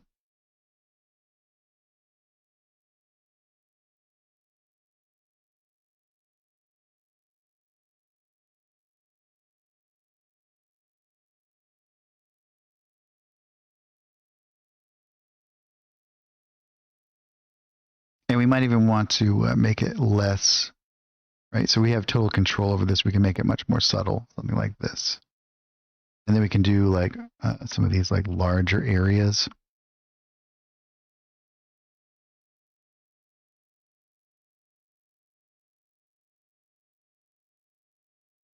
and do some nice variations as we kind of go around. We can even do some here on the edges of these areas over here. And you can see that this is how you start to sell these indentations. So you see how much more that really feels as though that this is part of the landscape now. A little bit of a fade added in with this. And we can come back in here as well and adjust the shapes of these things. We can constantly kind of do this. And again, we can do it here. Maybe a little bit out into the water as well. Do some indents here and there.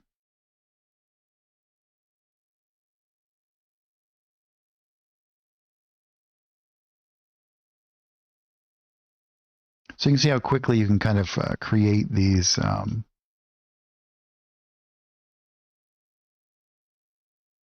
elements as you're kind of just kind of going around here. Now, if we were to paint this out, it would take a little bit longer.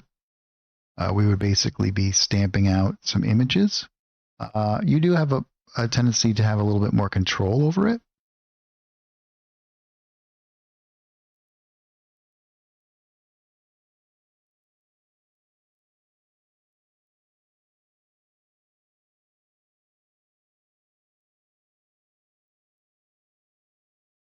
And we can kind of come in through here and do some of this stuff.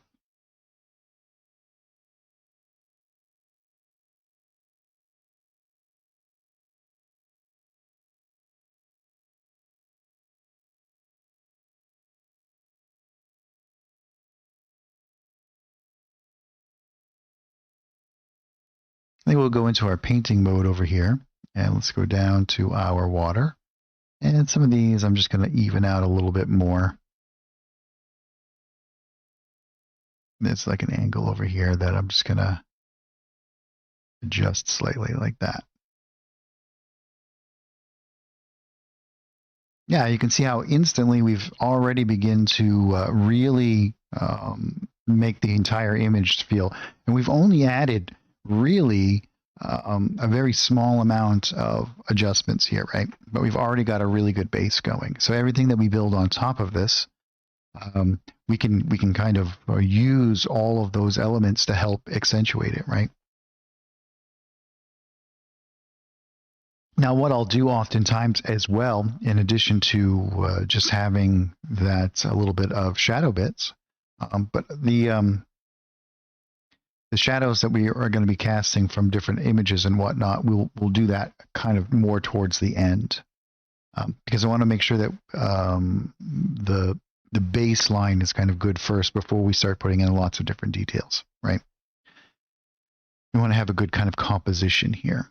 And so one of the things that I like to do at this stage is I will go back into this particular area here and start to add in some of like the texture kind of stuff, or some of the other larger kind of like base items. We'll do some like rocks, and we'll do some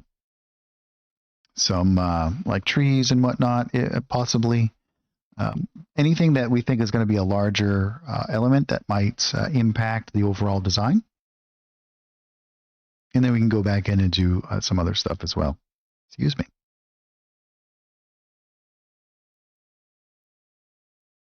So I think, oh yeah, the other thing that I will oftentimes do, but I'll do this at the end as well, is create another adjustment layer for our highlights. Or we can also paint those in. So depending on how we want to do that. Yeah, so let's actually, I think at this stage, the first thing that I'm going to do is I'm going to add a little bit of like texture. And so I'll go into the winter art pack.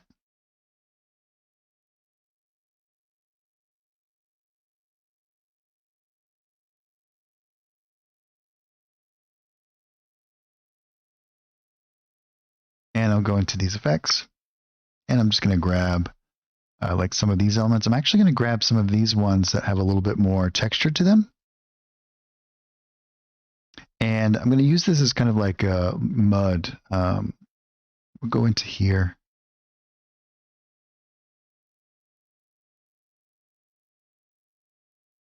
So you can see we got a little bit of texture in there. And what I can actually do is open up my tinter here, and we'll grab some of these like darker colors. Or maybe we'll do, let's grab some of these lighter ones and see how it, yeah, something like this.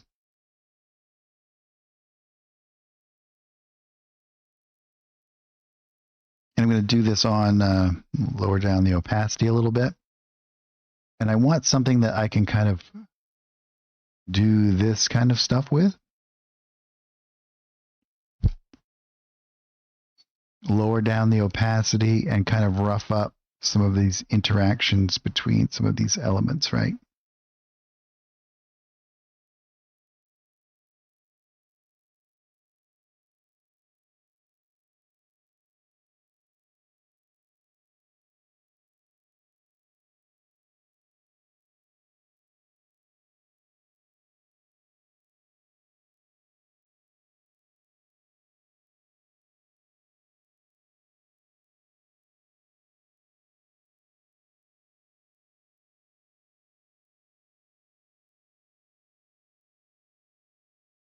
And you can see what I mean about that repeating pattern in the background now. It's nearly lost, right?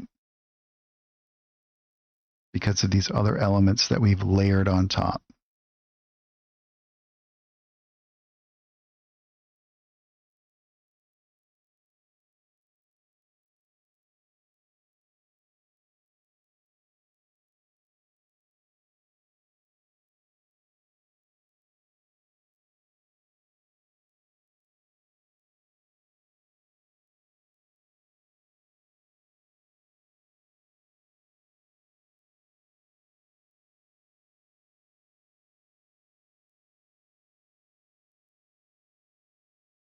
And see, we're doing it underneath this effects layer. So the effects layer is going to affect the things that we're interacting with here.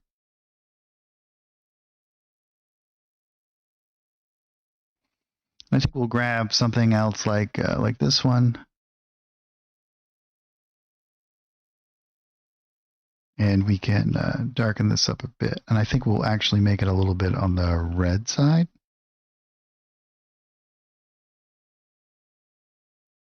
Something like this. Maybe we'll add in a little bit of green to it to make it kind of this way. And we'll lower down that opacity. And what I'm going to do with this is I'm just going to kind of like do some larger and just kind of stamp this around. We don't have to worry about interacting with our water because we're doing it on a layer underneath.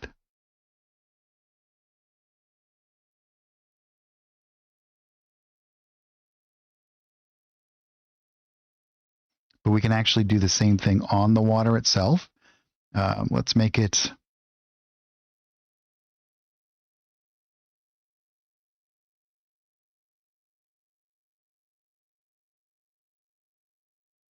maybe something like this.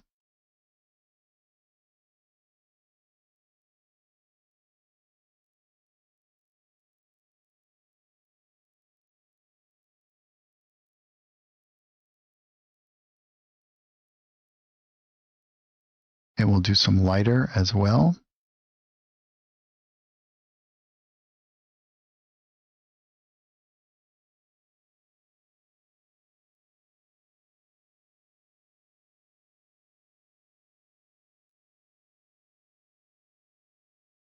Yeah, that looks pretty good. So now we have this really good base, and we're going to start to put in some of these other elements in here, right?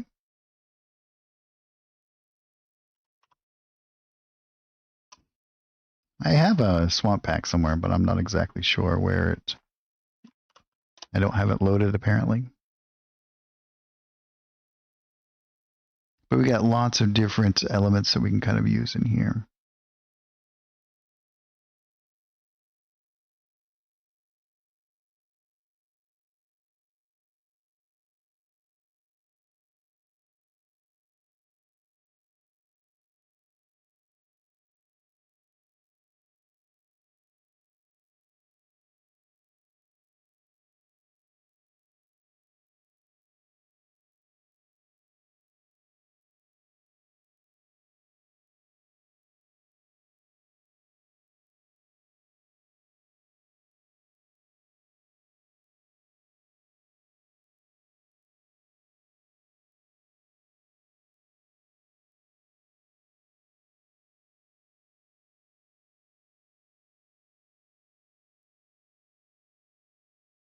So basically what we're going to do, I'll make another painting layer here.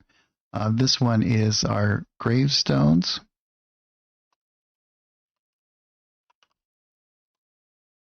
We might want to add things into that layer as well, but I'm going to create one here. And anything that we want to do that kind of like spills into the water. And I'm actually going to make these a little bit more transparent, because we're just using these for like a texture kind of thing, right?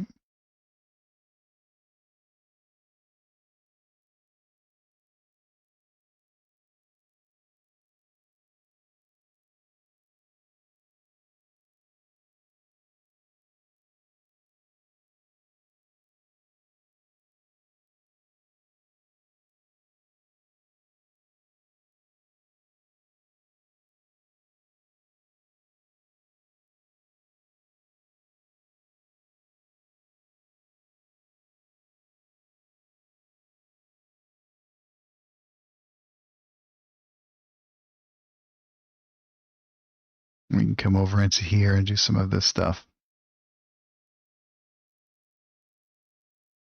Add some of these elements around.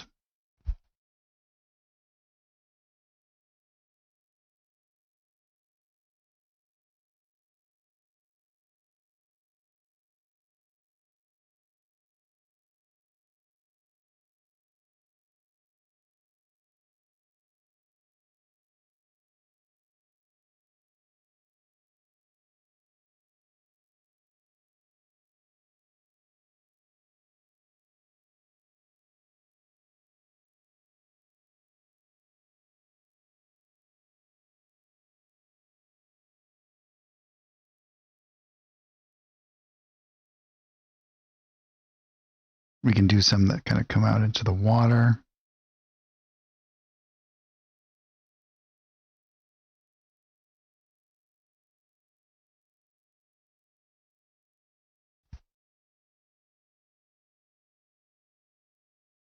We have lots of different plants that we can kind of use to put around here.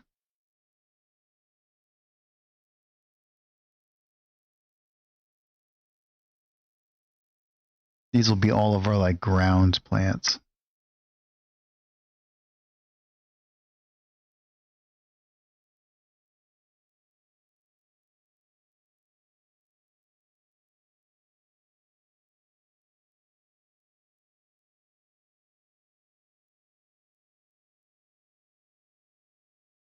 We'll definitely be able to use some stuff like this.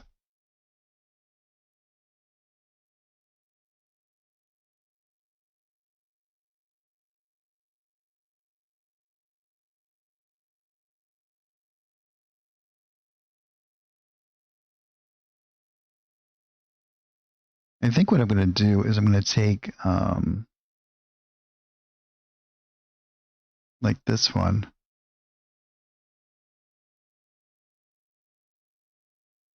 Is I'm going to extract just one leaf from this. And so what I'll do is I'll pull up my image creation over here. We can get rid of this now. And we'll create a new painting layer here.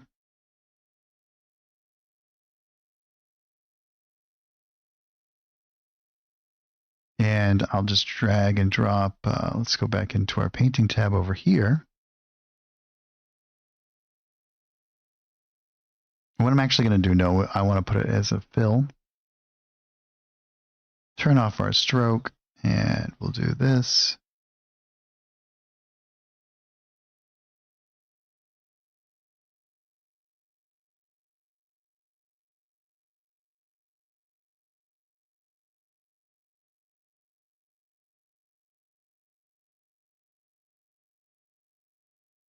Actually, you know what? We could actually do it with a stroke to create our own element here. So let me delete that. Come back over in here. Let's turn our stroke on. We'll make it something like this size. A little bit smaller than that. So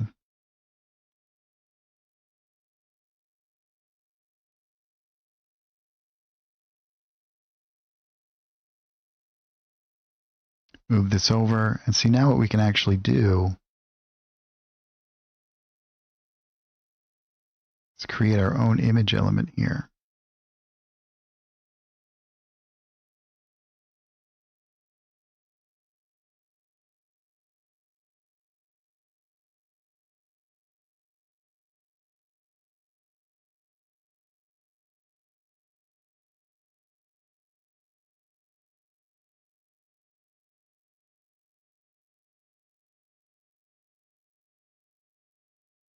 So what I'll do is I'll come back over into here and we'll go into subtraction. And I'm just going to do this to create some more of these nodes that I can move around here.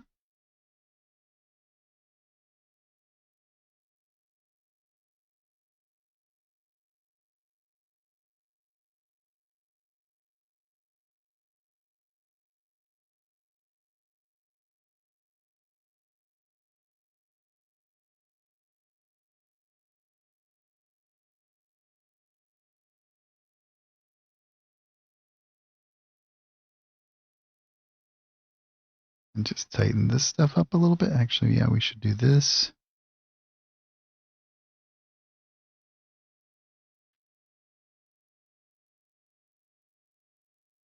Yeah, a single little leaf, just like that. And we will export this.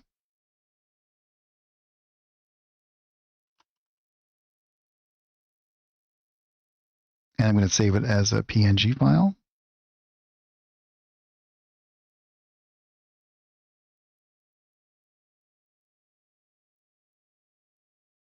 Now if we come up here into our campaign folder,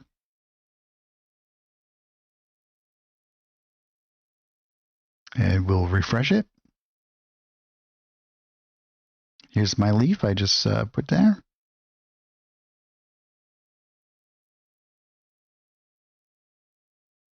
And I can come in, I'll do this on the gravestone layer here.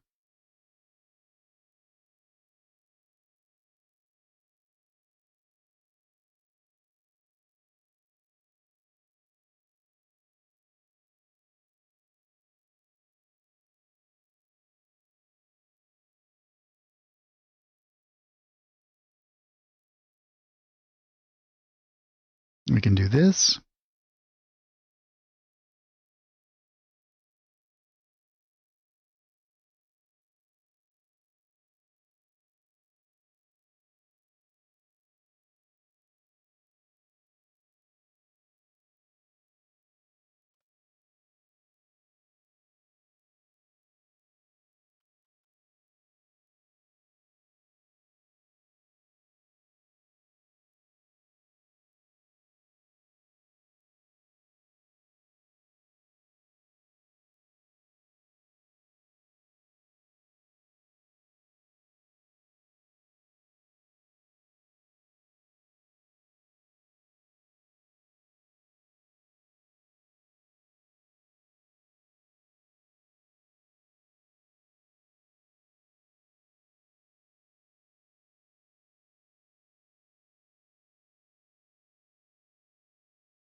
And throw some of these around.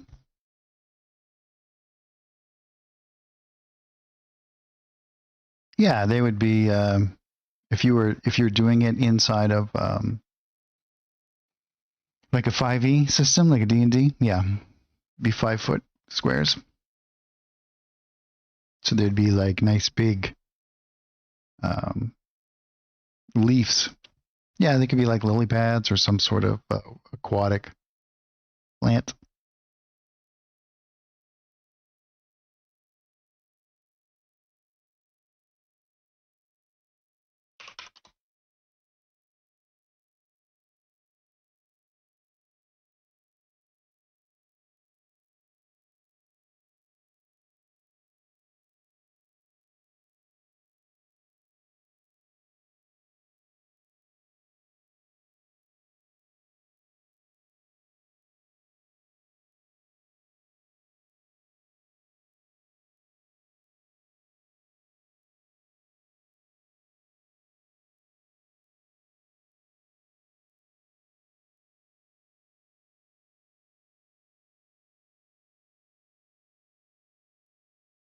We could do some of these like ferns around. I'll do those on the same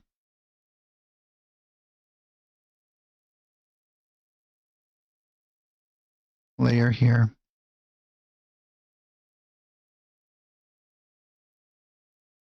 And we can mix them up a little bit, some of these different ones.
Let's do some more like these grounds kind of plants around as well.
Oh yeah, giant frog. That would be cool.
You get these like patches of plants that all kind of go together. I think that in the naturally speaking, oftentimes you'll get like groups of the same plant all growing together.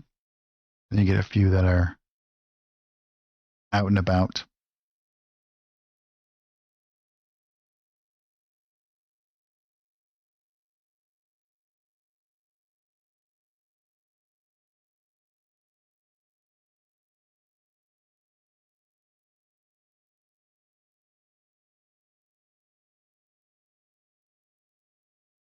And some that kind of encroach up onto the road here.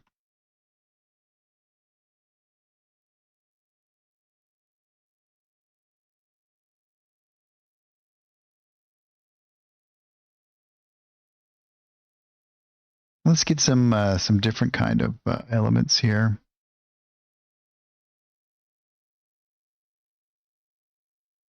These kind of look good.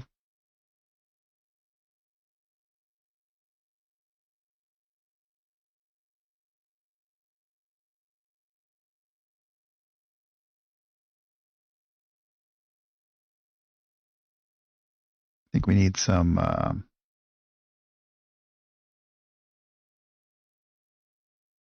think I'll do. We go into abandoned places, I believe.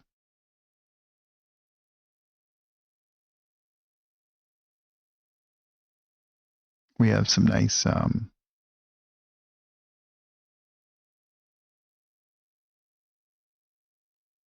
these kinds of elements that are going to work good. Plus, we have these kind of rocks that are. Let's actually do some rocks kind of laying around.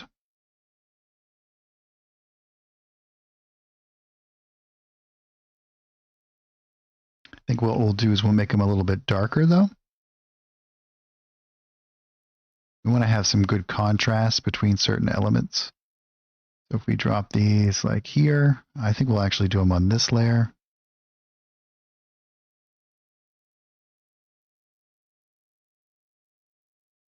And we'll be blending these in as well. So when something seems as though it's a little bit out of place or a little bit too much of contrast, it'll all be taken care of.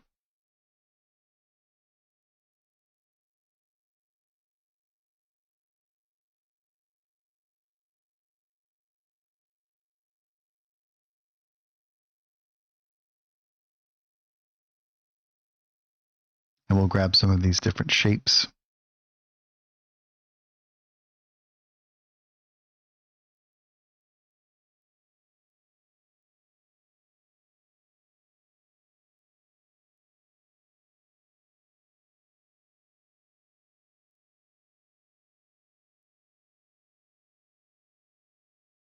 Maybe we'll do it like here.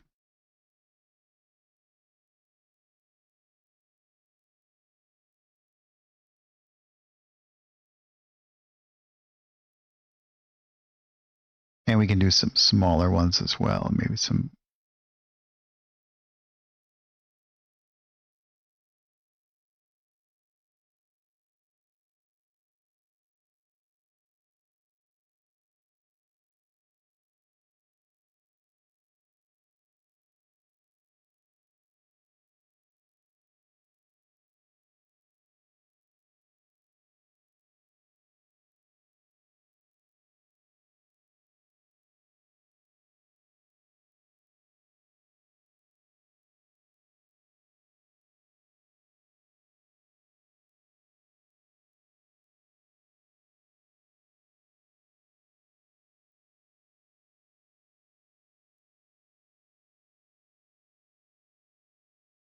I think that'll be good.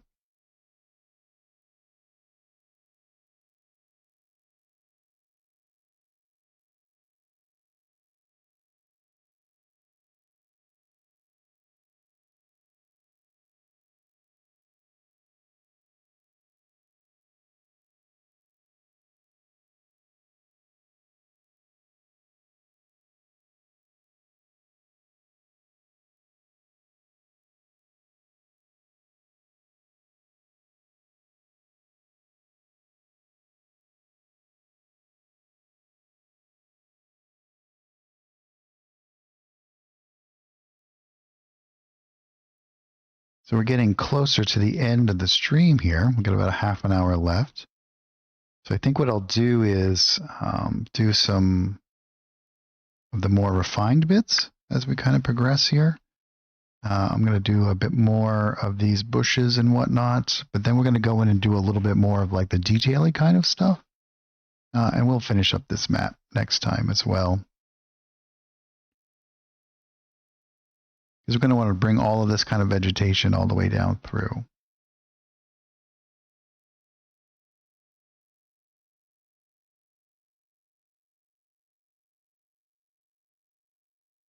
And we can change these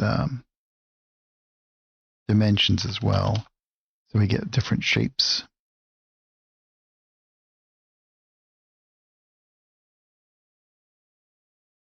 And what we can actually do now that we're doing this is we should be able to grab like these different elements, but it's a little finicky.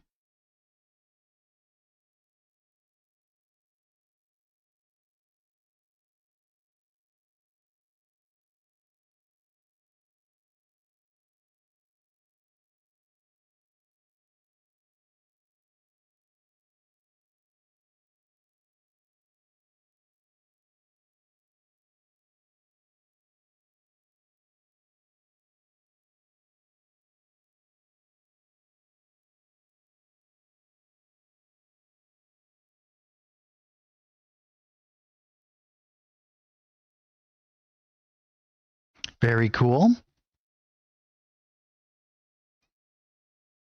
Yeah, so let's add in some of these different elements that's going to help sell some of this stuff a little bit more, right?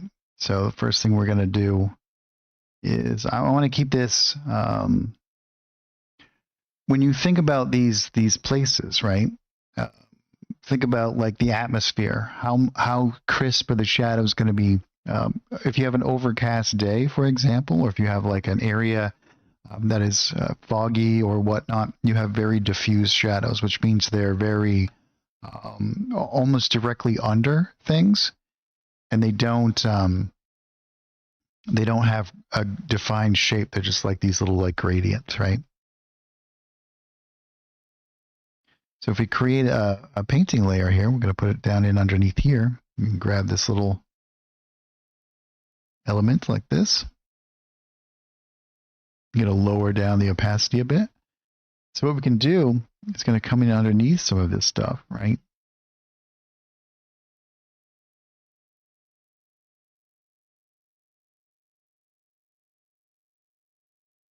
Say that one's should be more like this.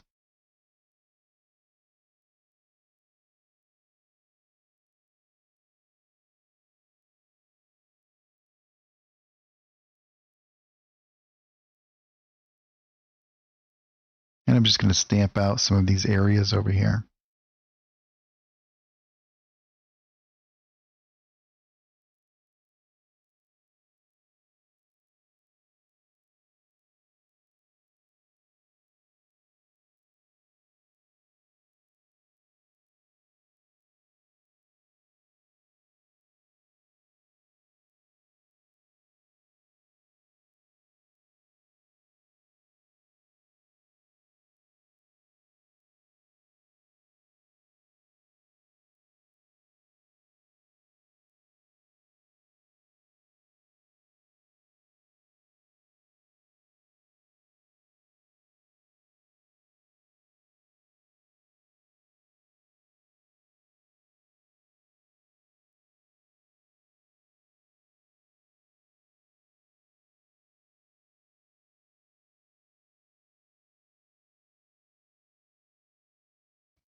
Yeah, and you can see how that really makes it kind of feel like there's a little bit of separation between some of these things that are up off the ground and the ground itself. I'm even going to use it to do some of these like larger kind of shadows here. I'm going to lower down the opacity here. Do some like larger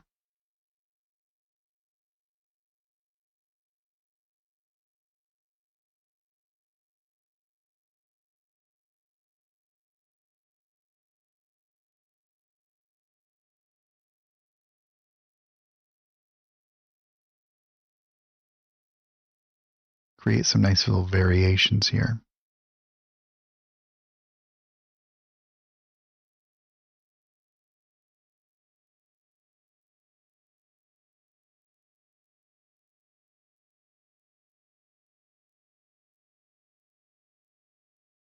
Now, because we have all of our water on this one particular area here, we can actually do lots of neat stuff with that. We can actually use that as a mask for any sort of effects layers that we want to do.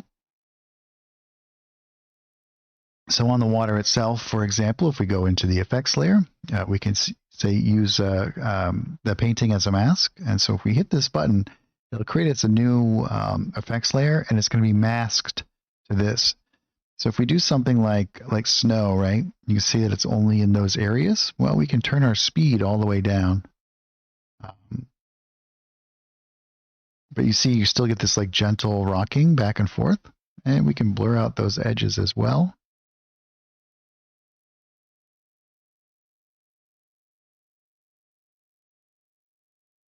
So we can get a little bit of like movement in our water.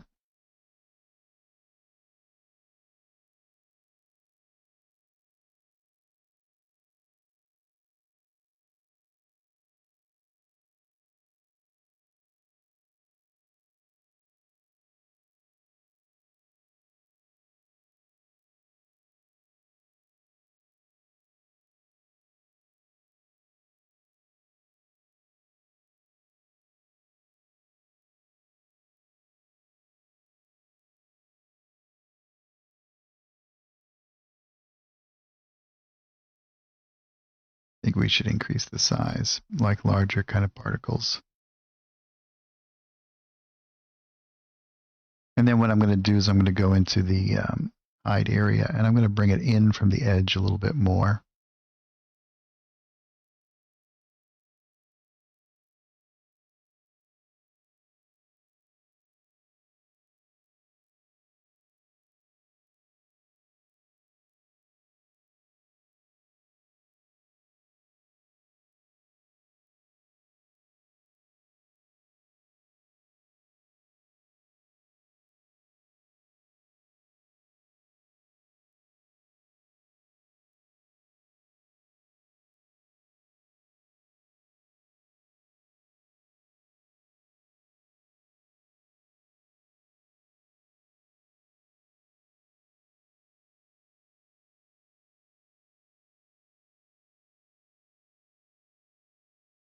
And maybe we'll just bring that down a little bit. You can see you get this little bit of a movement on this material as it kind of goes back and forth. Now that we have this done, right, we can always duplicate, and this is another little trick that you guys can do. If you duplicate this layer, it will also have the same mask that's applied to it, right? So if we duplicate this, we can change whatever it is up here, right? So if we wanted to do like clouds, for example, you can see it maintains that same mask and parameters. So if we wanted to go into something like water here, and then we want to maybe increase the droplet a little bit, and we're going to drop these down here in a minute down below, so we don't have to worry about what they're going over, but we want to lower down the intensity and maybe the speed a little.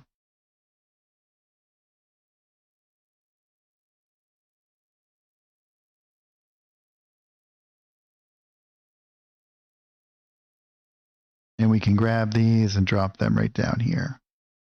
So it's not going to affect. And if we come back up to here, maybe we'll decrease that droplet a little bit.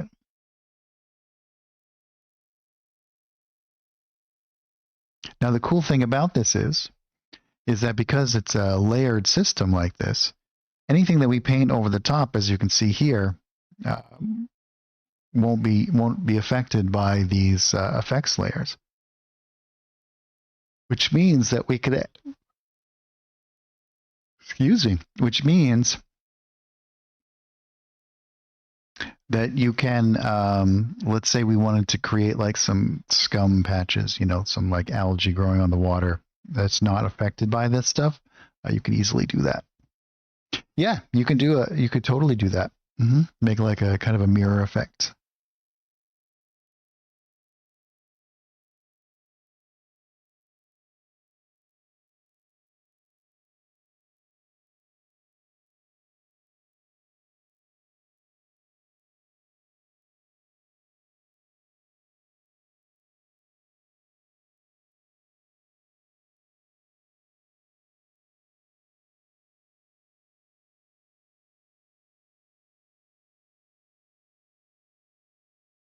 Does anyone have any questions about anything that I did so far?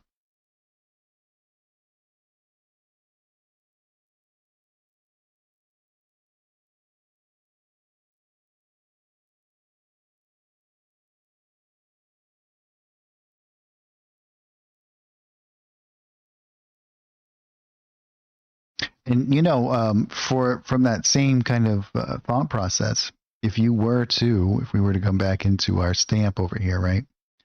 And if we go to one of these layers,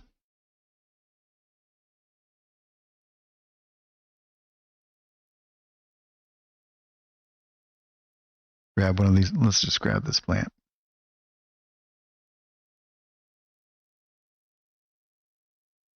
And here we have this. Well, we can flip it so that it would be.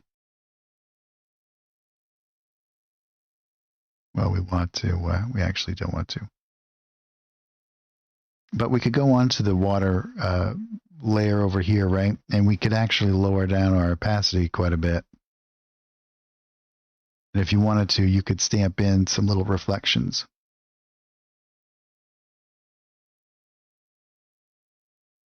Like this.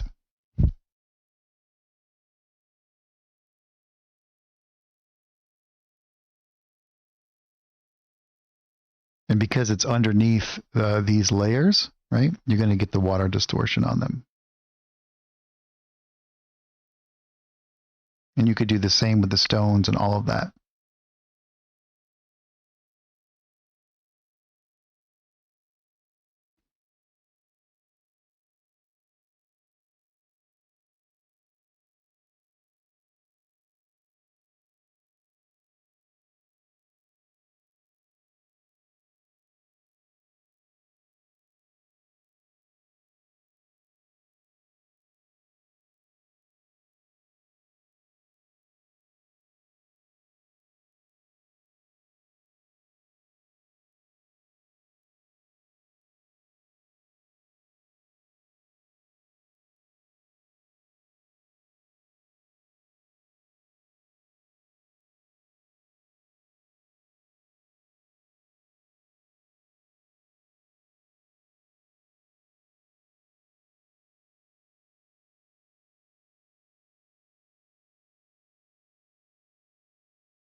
So here we could do the same thing, right? We could do lower down that opacity quite a lot.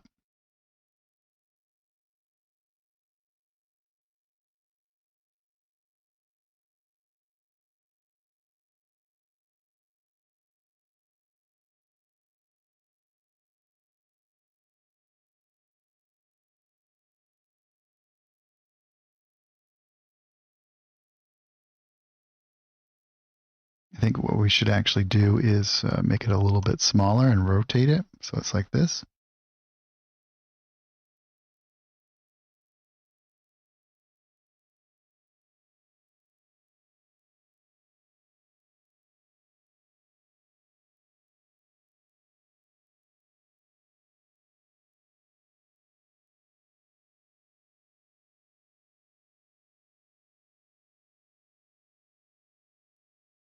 If we do like 1.4,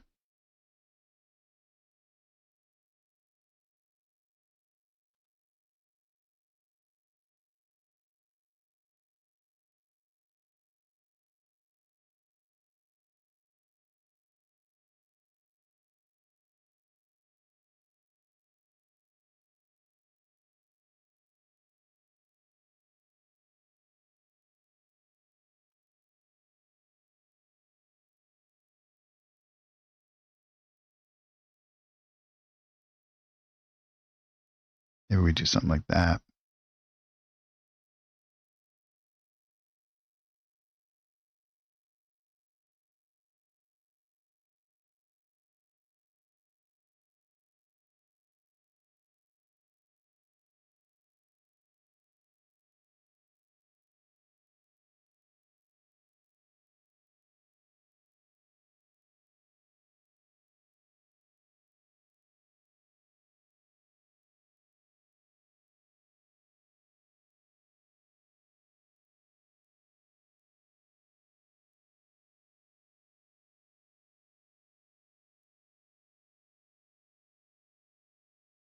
Yeah, very cool. I think it's an excellent start to a new map.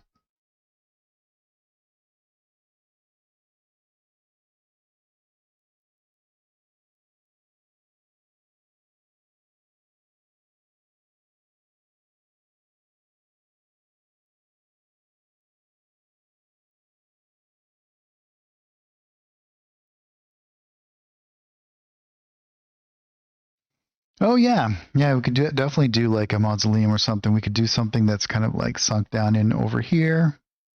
Something that's kind of coming up out of it. We could do some larger elements.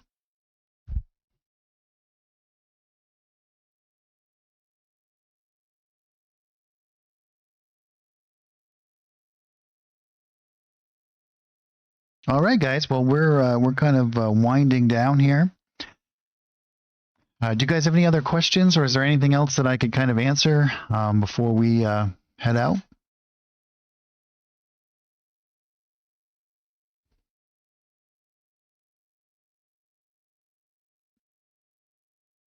feel like we should kind of fade the whole ground out, and then we can move this here, something like this. Might even fade that out on the edges.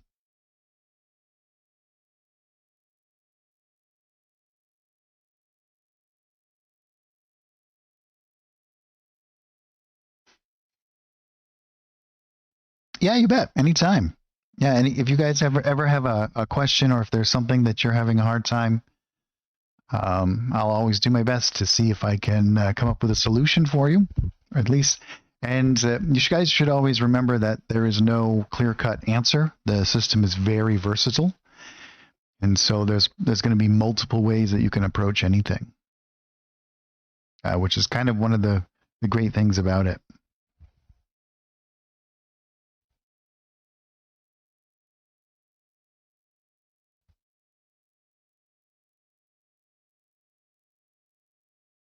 All right. Well, if there's no questions, if no one has anything else, I will we'll call it here.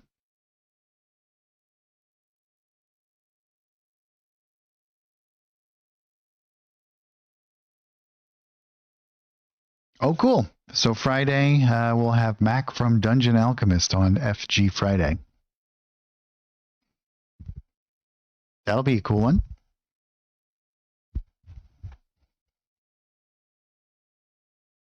Yeah. All right, guys. Well, thanks so much. Hope you all have a great week. I'll be back here this next Saturday at 3 p.m. Eastern Time. So hopefully we'll see you all then. We'll finish up this. Oh,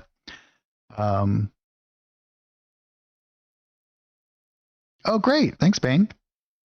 Yeah, so we'll finish up this map. We'll get it all completed this next week. And I'll also be showing off the new art pack that's going to be coming out this month, which is a volcanic one and has all of the different animated stuff for lava and fire and smoke and all kinds of different stuff in it. So that should be fun. So we'll see you guys all next time. Thanks, everybody.